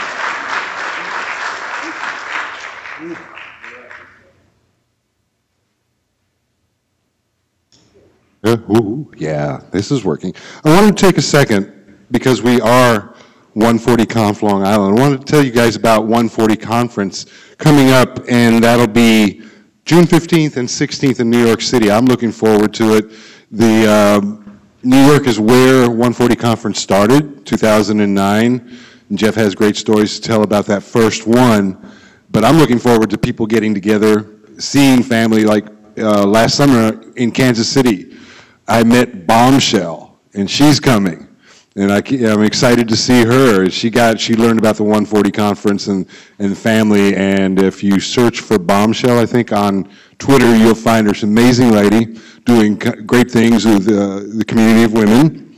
And so you can go to 140conf.com and see that there. And also another one I'm looking forward to is in August, 140 EDU. And Jeff just got finished with Fashion 140, which brought 1,000 people from the fashion industry the first time to talk about the state of now in New York City at Lincoln Center, and it was fascinating. I watched it from a distance. All right. I wanted to give Jeff a shout out there. Now let's take a look. Kim Orlando, are we here? Kim? No. Then we will surprise Marcy. Are you here? All right, good, Marcy. Thank you. So this is one of the talks I've been really looking forward to. Come on up. No pressure. Look, this is family here. Don't worry, we're sharing and we're retweeting it and we're trending in New York. There's no pressure at all. No. How are you? All right, I'm glad to see you. Good to see you. Let me read your Twitter handle, and that is Marcy Bellows, who's at Moosh2, MOOSH number 2. All right.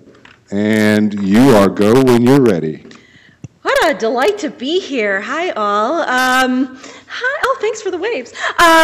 I wanted to start with a Jewish folktale, as all rabbis should. I got to start with a story. There's a story about a prince who runs away from home. And the whole royal court and the royal family and the advisors are wringing their hands. Oh, what are we going to do? How do we get him back? And finally, the king wisely says, you know what? Send a messenger out to my son and tell him if he can make it part of the way back home, then I will meet him halfway. And I think that's so much of what we do with social media is we attempt to meet people halfway. Ever since I've been a rabbi and since I started my rabbinate 7 years ago, much of my motivation has been looking for opportunities to meet my congregants and to meet the Jews of Long Island halfway. I want to meet them where they are. And more importantly, I want to connect. Social media has been a very important and profound way of doing this. Now, interestingly, I wasn't always convinced that this was the way to go. During my years in rabbinical school, a frequent topic in our professional development classes was what to do when you get that phone call from a congregant on your cell phone or at home on Saturday night and you're out with your friends or you're out with your family. How do you politely tell them to call you in the office on Monday morning? Well, even 12 years ago when I was in seminary, we couldn't have possibly anticipated social media and the way that it could pervade or invade our lives, but also I believe the opportunities that it would provide as well. Now, looking back, I began a personal blog in February of 2007, and I purposefully kept it pretty private. I didn't include my full name, and I didn't include any identifying information about where my congregation was or what the name of the congregation was. And Facebook, as you might recall, was really starting to explode around that time, and I, as many professionals did, felt a real quandary. Would I friend my congregants? And what about my students or my youth group members? Should I have two separate accounts, as some of my colleagues did, a Marcy Bellows account and then a Rabbi Bellows account? Or should I just put it all out there and celebrate the opportunity to be a real person, albeit appropriate for all audiences, who also happens to be a rabbi? So in discussion with a number of colleagues who were very active in social media, like blogs, like Twitter, like Facebook, Foursquare, we debated this issue often. And for years I was extremely careful about who I friended on Facebook, and I diligently kept track of the security settings. Now, on the other hand, I had these friends who accepted all friend requests and just cherished the opportunity to be real in front of their congregants. And over time, I did start to see the value in thinking this way, and I eased up my privacy settings. So my previous congregation was in New York City, but now here I am on Long Island, and I started this position in Wantagh in the summer of 2009. And I decided I was going to take that leap, and I was going to friend congregants, and I was going to just allow them into my life like they kindly allow me into theirs. Now, I had been convinced that this could be very meaningful. Just as my congregants allow me into their most joyous and most vulnerable moments, I could maybe allow them into some of mine as well. And yes, that might mean they can see me in junior high with my poodle perm and my very high bangs, but that's part of building a sense of family. So as more and more of my congregants of all ages have joined Facebook, it's become a really important method of communication with them. And it surprises me all the time how many of people of all ages, but especially the youth, look forward to my posts on Twitter. I have a group of youth groupers who can't wait until I wish them a Shabbat Shalom, a good Sabbath, on Friday afternoon, and they're disappointed and let me know if I miss a Friday to wish them a Shabbat Shalom. And what an incredible thing. This is a group of kids who perhaps never would have felt comfortable coming into my office or going to the rabbi's study to ask me a question. But if they can write to me on Twitter or they can write to me on Facebook, they can share their lives with me, reach out, they can ask their questions, or even see what I happen to think of the latest Glee episode. So I wonder if Jewish philosopher Martin Buber, who's one of my favorites, could have anticipated that we would find something close to I-thou moments, which are real, authentic encounters with another human being through the computer. And I think that's what we all work on doing, is that true connection. I'm not interested in being that rabbi far away and accessible up on the pulpit. Instead, I want to be closer to a friend, a colleague, and a part of the family. And thanks to Twitter, I can. Thank you all.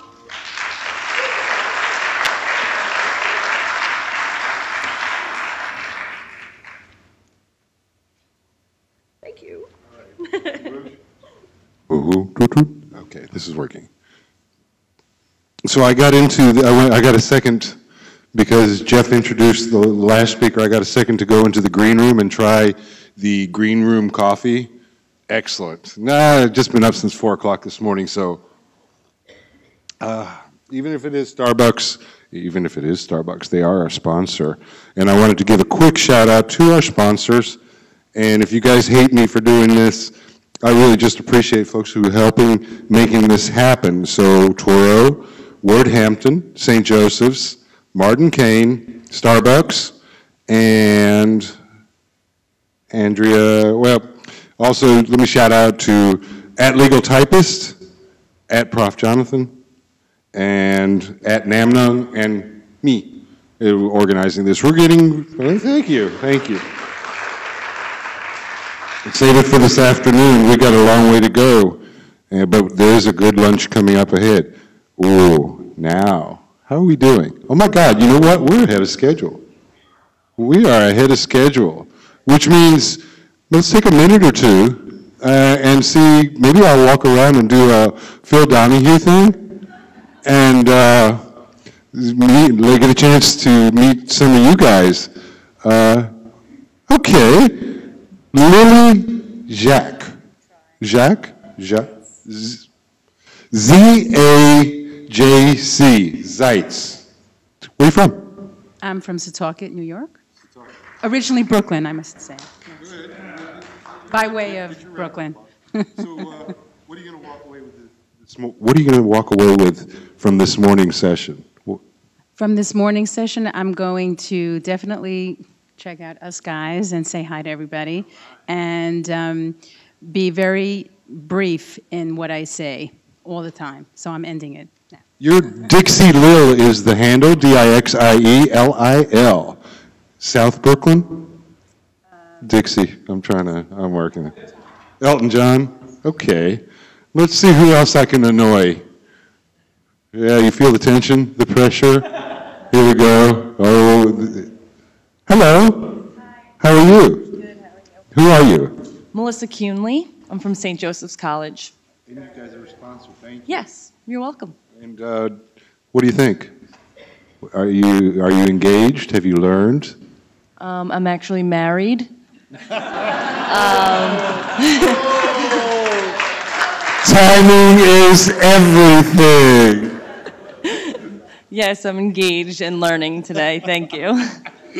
That was so awesome. If you were one of my students and you did that, you would get an A for the day for sure. Really would. A zinger on the professor. I appreciate that. Thank you. All right.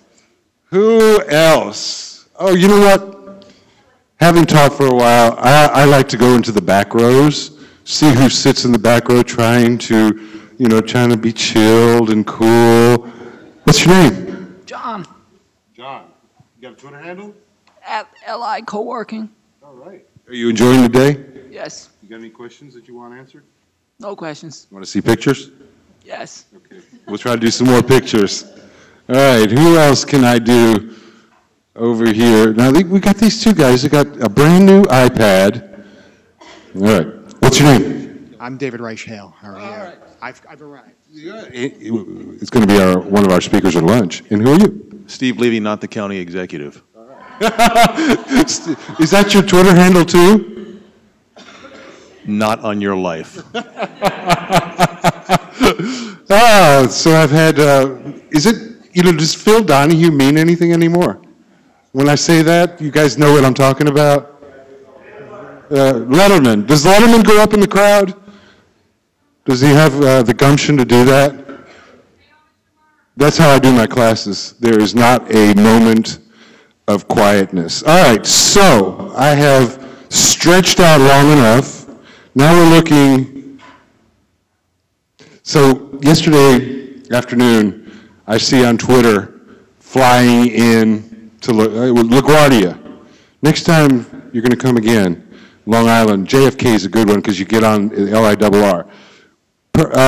Let's do this. We're going to join together on this, on introducing it, right? No. Then we're going to go right into lunch. We got more time to eat and to network. We want you.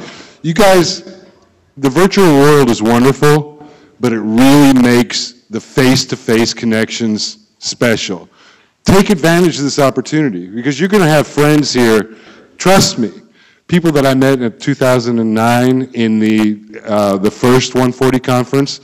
Actually, I met Jeff there because I volunteered. I wanted to go, and I was helping Jeff with cartons and moving stuff, and I made friends that have, even deepened over time. Now, Jeff's coming up here. Am I in trouble? Okay. So actually, we're looking for volunteers for the New York City event. If any of you would like to can come to Manhattan and work or volunteer your time on the 15th or 16th of June, you're invited. It's $140 for the 2 days, but if you want to help out, that's awesome. But I wanted to share a quick anecdote with regarding the first 140. The day before the event, I was driving my expedition into Manhattan. I had like 18 boxes or so, and I had to park in a no parking zone right by the New World Stages. And the thing was that in a previous life, I had a staff of about 55 people who would help me do anything. I just, they'd think of for me sometimes, and operations I really didn't focus on. Well, there I was by myself trying to figure out how am I going to park in a no parking zone, unload the boxes, and how I was going to prepare for the conference because I had no real staff. I put out one tweet. That I was leaving where I was in Great Neck. I was saying, any friends in New York City who happen to be free around 3 o'clock, please meet me at New World Stages. I could use some help unloading boxes. To my utter amazement, 8 random strangers were there. I pull up at 3:07, and 8 strangers were there, and 6 of them stayed 3.5 hours to help collate the badges for the conference. I mean, if you think about that, it's pretty cool. And the whole opportunity to be able to reach out and connect. I mean, one of the benefits you have by not being alone and understanding that people are listening to you is that if you give people an opportunity to take action, sometimes they will. And this past summer, I was working on a conference that we ultimately held in Detroit. And when General Motors was kind enough to sponsor what became the 140 Detroit, I promised would have 700, 800 people come to Detroit to see the conference. But it's like I had this oh shit moment because in July I realized I had one person in my database from Michigan. How in the world am I going to deliver a full audience in a city and state where I don't know anybody? So what I figured, I did a little Wikipedia research. I found out in the Midwest There were actually 12 states that made up the Midwest, which we now know because we drove it, but at the time I had no clue. And at one moment in time, Detroit was actually looked at as the center of the capital of the Midwest. So the idea that I had was drive the Midwest and go to each town and find people who will come and show up and maybe find a way to engage these people to come to Detroit. And it was just an idea. But to my utter amazement, simply by willing it, General Motors gave us a car. We were driving a Buick Enclave, and DoubleTree Hotels allowed us to be homeless for a week because they gave us hotels. We had Sprint giving us connectivity. We had vitamin water. We had so we didn't go thirsty. We had Wi-Fi. And Wi-Fi in the car. We actually ended up doing a live reality TV show while we were driving. I mean, it was incredible. The live stream we had was a little. But you could hear us, and people would Skype in, and they'd be from all over the world, and they would join us. In fact, maybe later today, Mo will explain to you what happened when two girls from Orange County joined us one evening when they were sipping wine and we were driving in rural Minnesota. But no, it was an interesting experience. The cops came, total virtual, but it was. But where I'm getting at is, I simply decided that we're going to go on this road trip, and my inspiration for picking cities was music. And basically TV and movies from the 70s and 80s. And we started in Cleveland for the Rock and Roll Hall of Fame. Do you know we had a tweet up at the baggage carousel for Continental, and 8 random strangers showed up. I mean, just in Cleveland. And then from Cleveland, we drove through Columbus. We actually stopped in a coffee shop. While we were there, unscheduled, we had a few people. We show up in Dayton, Ohio. Would you believe at a sports bar, the mayor of Dayton shows up with about 25 people or 30 people. And we had then a crowd in Cincinnati, and basically what we were doing was, prior to the trip, was tweeting where we're going. People would show up. It was just crazy. In fact, it got to the point where I think the next day we drove to St. Louis, and 130 random strangers were in a wine bar, and we ended up driving the Midwest. And in each city, we pleaded for 2 things. One was to come to Detroit to do it. We did a day of giving, and we asked people if they couldn't come to Detroit to maybe do a day of giving. Their own city, where people could meet people who are social media experts or whatever you want to call them, givers or thought leaders, could connect with charities and NGOs and not-for-profits and share knowledge. It was you did a lovely event on Long Island. We did that on October 19th. And October 20th, I offered anyone in the Midwest who joined us to come to the conference for free if you'll be a brand ambassador, as long as you help tell people the story. So the actual conference happened in Detroit in October 20th. And would you believe, I think we had like 650 or 700 people came, and we stopped in 11 cities, and people from 9 of those cities drove to Detroit and came. And it was just a very warming experience. If you ever have driven in Iowa, I strongly recommend stopping at the Field of Dreams. It's not only just a movie set, it's a life experience. And it was just an incredible outpouring of love and support. If you think this is all bullshit, I challenge you to go out next time you're driving and you're in the mood for ice cream and you're in rural South Dakota. Tweet out you're looking for ice cream. And it was incredible. We had like a live hoot and holler to the world. We're hungry, we tweet it out randomly. We find places. I mean, Harmony, Minnesota, the same thing. And it was just a life-changing experience. So in terms of just the openness and connectedness, so while people may be here, people may be in your Twitter stream telling you to buy their books and to hire them as experts and to do this and do that, there are times when there are people there too. And the experience of being able to connect is something which is just totally different than anything we had expected. And I just encourage each and every one of you, if you ever tried doing a cross-country trip or just a trip in a region, go out on Twitter and give a shout-out, because you'd never know the unexpected, and that serendipity you discover is just utterly, totally amazing. And it turns out there's some wonderful people in this world, and just allow yourself to connect with them, beautiful things happen. That's what I wanted to share. Thank you. Thank you. All right, and I think that's a fantastic setup. So I'm going to let you introduce our keynote. Okie doke, folks. Our morning keynote is a gentleman who's become very special in my life. We became friends over really a random tweet, and I did something insignificant. Then he did me a great big favor and got me tickets to a conference I could have never. At that point, I could not have afforded to attend, and it was awesome. And I have learned the definition of what a true Southern gentleman is by getting to know Trey Pennington. This man flew from Europe to his house, dealt with a situation in his home, and then just flew right over here to be here with us. And I am very grateful that he's come here to spend some time with us. ladies and gentlemen, Mr. Trey Pennington.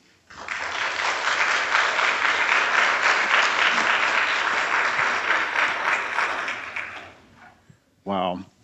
You know, this is the age of opportunity, but the opportunity really has little to do with the technology or techniques or platforms that are out there.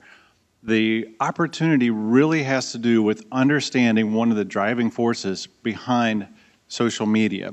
And that is something that I would call the threefold human hunger. And the companies and the organizations and even politicians who grasp this threefold hunger will be able to leverage social media and have a very enjoyable, positive experience. And those that don't will be scratching their heads and still asking, what's the ROI of social media? And that threefold human hunger is all of us, every one of us, wants to be heard, we want to be understood, and we want to know that our life counts. I saw a beautiful illustration of this a few years ago. Most of my adult life, I've helped an organization called Hidden Treasure. It's a school for children with disabilities. And one day I was walking down a hallway at Hidden Treasure, and coming the other direction toward me was an 11-year-old girl named Amanda. She had beautiful black hair and blue eyes, and doctors said that she was nonverbal and non-communicative. And this day she had been working with our speech pathologist, a speech therapist, learning how to use an adaptive communication device, a computer with pictures on it. And she had just had a session with the therapist, and she came out of the hall. She had her device with her. She saw me, and this non-communicative girl started waving both hands like this. And so I got the message, and I stopped. And she looked at me and then looked at the computer, selected a button, and the computer said, "I have something to tell you." And I said, "Yes, Amanda, what is it?" So she looked up at me, stared at me for a moment, then looked down very carefully, then looked up again to make sure I was paying my full attention to her. And then she said, "I love you." Now, obviously, that was an immensely rewarding experience for me because an expression of affection from another human being is wonderful. But that wasn't the significant thing. I wish you could have seen her. Her entire body changed, her posture changed, the aura of her face changed, her expression changed. Everything visible about her changed because she realized that for the first time, somebody else understood her. Now you may ask, what in the world does that have to do with social media? Here's what it has to do with social media. Everybody on the other side of that tweet, on that Facebook post, or on that blog comment is hungry for somebody to hear them, to understand them, and to affirm that their life counts. Now, there is a company that stumbled into this phenomenon in Greenville, South Carolina. 50 years ago, my hometown of Greenville, South Carolina, was known as the textile manufacturing capital of the world. That was 50 years ago. Things have changed. Now, most of those beautiful brick buildings with the hardwood floors and the exposed beam ceilings are either empty and disrepair or have been turned into incredibly expensive condominiums. But there is one company that's thriving, Carolina Manufacturing, and they were in the right place at the right time, and they are riding the crest of this amazing fashion craze, and by now you probably already guessed what it is, and yes, of course, it is the bandana craze. Matter of fact, let me see, y'all go ahead and show me your bandanas. You got a bandana, Lee. Okay. So obviously, this company is running full steam ahead. All their machines in their plants are running 2 shifts, 6 days a week with bandanas, and there is no fashion craze for bandanas. So why in the world are they immensely successful and busy when textiles are manufactured somewhere else? Here's how it happened. 2 years ago, their director of marketing and product development, Kim Madden, attended a social media club meeting in Greenville, South Carolina. That day, she heard a presenter, Russell Tripp, talk about how to use video across multiple platforms. There are more places than YouTube out there for video. Russell did a great job, had a beautiful presentation. And when it came time for the question and answer time, Kim raised her hand and said, "I have a question." And Russell called on her, and she said, "Where did you get the graphics for your PowerPoint?" Russell said, I got them from Flickr. And of course, she said, what's Flickr? So Russell told her it was a photo sharing site that was part of the social media world. So she went back to her office, and she went to Flickr, and she found the graphic elements to embellish their printed catalog. That was their go-to-market media, was print. And while she was there, she noticed the little search box up at the top. And so she thought to herself, I wonder if there are any bandanas on Flickr. She typed in bandana, hit search, and Flickr returned over 38,000 images tagged with the word bandana. So she began to look through them, and she found one lady that had 3 Jack Russell Terrier dogs that she dressed up in bandanas at the change of the season, took pictures of them, made them into postcards, and those were her greeting cards. So if you were on her Christmas list, what you would get at Christmas time is a postcard with the dogs dressed in Christmas-looking bandanas. She found some people who participate in something called Tap Out. Do y'all know what Tap Out is? So what is? Yeah, I've never seen it, but I've heard that what they do is they put people in a cage and basically they beat the daylights out of each other and they call it sport. So sounds like what happens in my household. I have 6 children, so I can connect with it. So she found some of these athletes, we'll call them, that had pictures on Flickr wearing Have a Hank bandanas. That's the brand that Carolina Manufacturing makes. She found bikers that had pictures of them on their bikes and bandanas. She even found some ladies who had made bikinis out of bandanas. She did not put those in the catalog. But they're very interesting pictures indeed. So she thought, you know, I could probably save some money by using these pictures, but more than that, these pictures really capture the essence of our bandanas. So Kim began to call the people whose pictures were in the on Flickr. So she called the Jack Russell Terrier lady, said, I saw your pictures on Flickr. May I use them in our printed catalog? Jack Russell Terrier lady said, of course you can. She called some of the Tap Out artists, athletes, said the same thing. I saw your picture on Flickr. May I use your photograph in our printed catalog?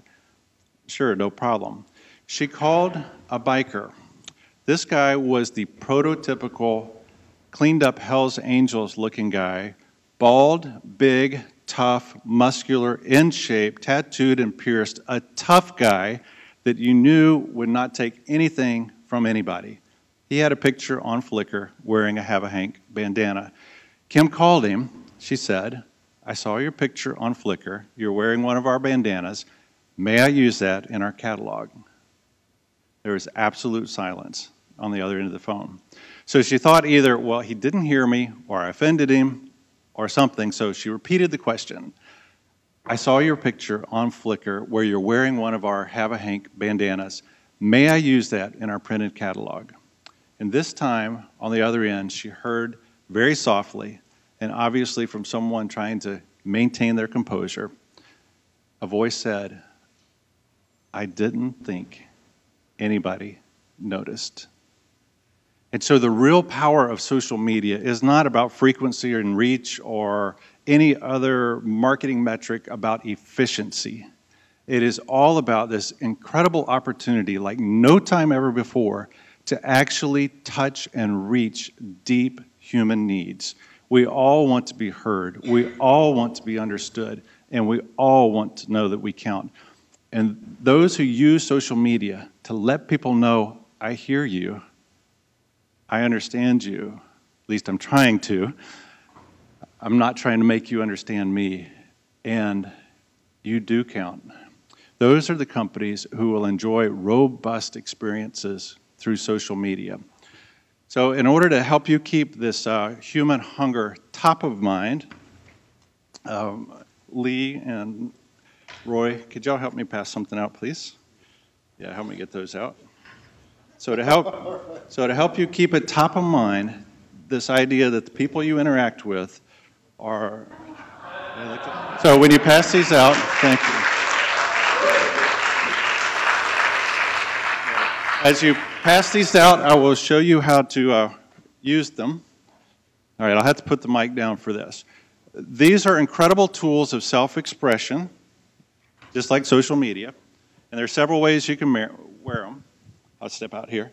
So let me get on the camera. All right, you can wear these any way you want to. But one popular way, and the biker way to wear them, is to make a triangle, grab two corners like this, fold it away from you about an inch. Yeah, I think I have enough. If everybody takes one, I think there's enough for everyone. My New Yorker's only one per person.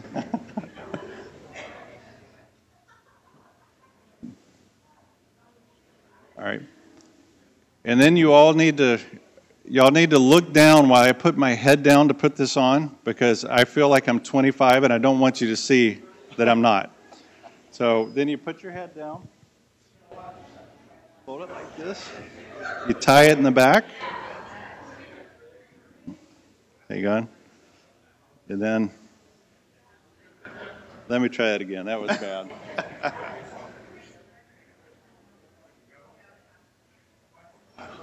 Okay, this is not working. Okay, there we go.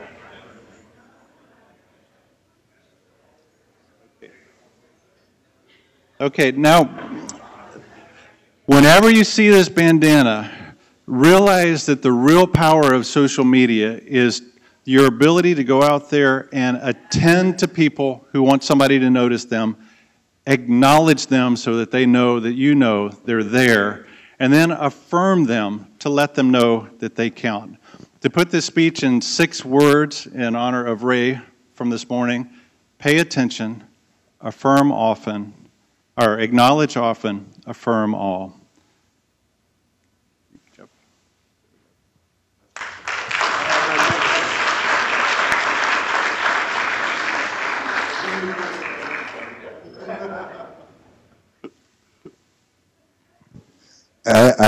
I see so much individuality here. I can't stop just appreciating how silly y'all look.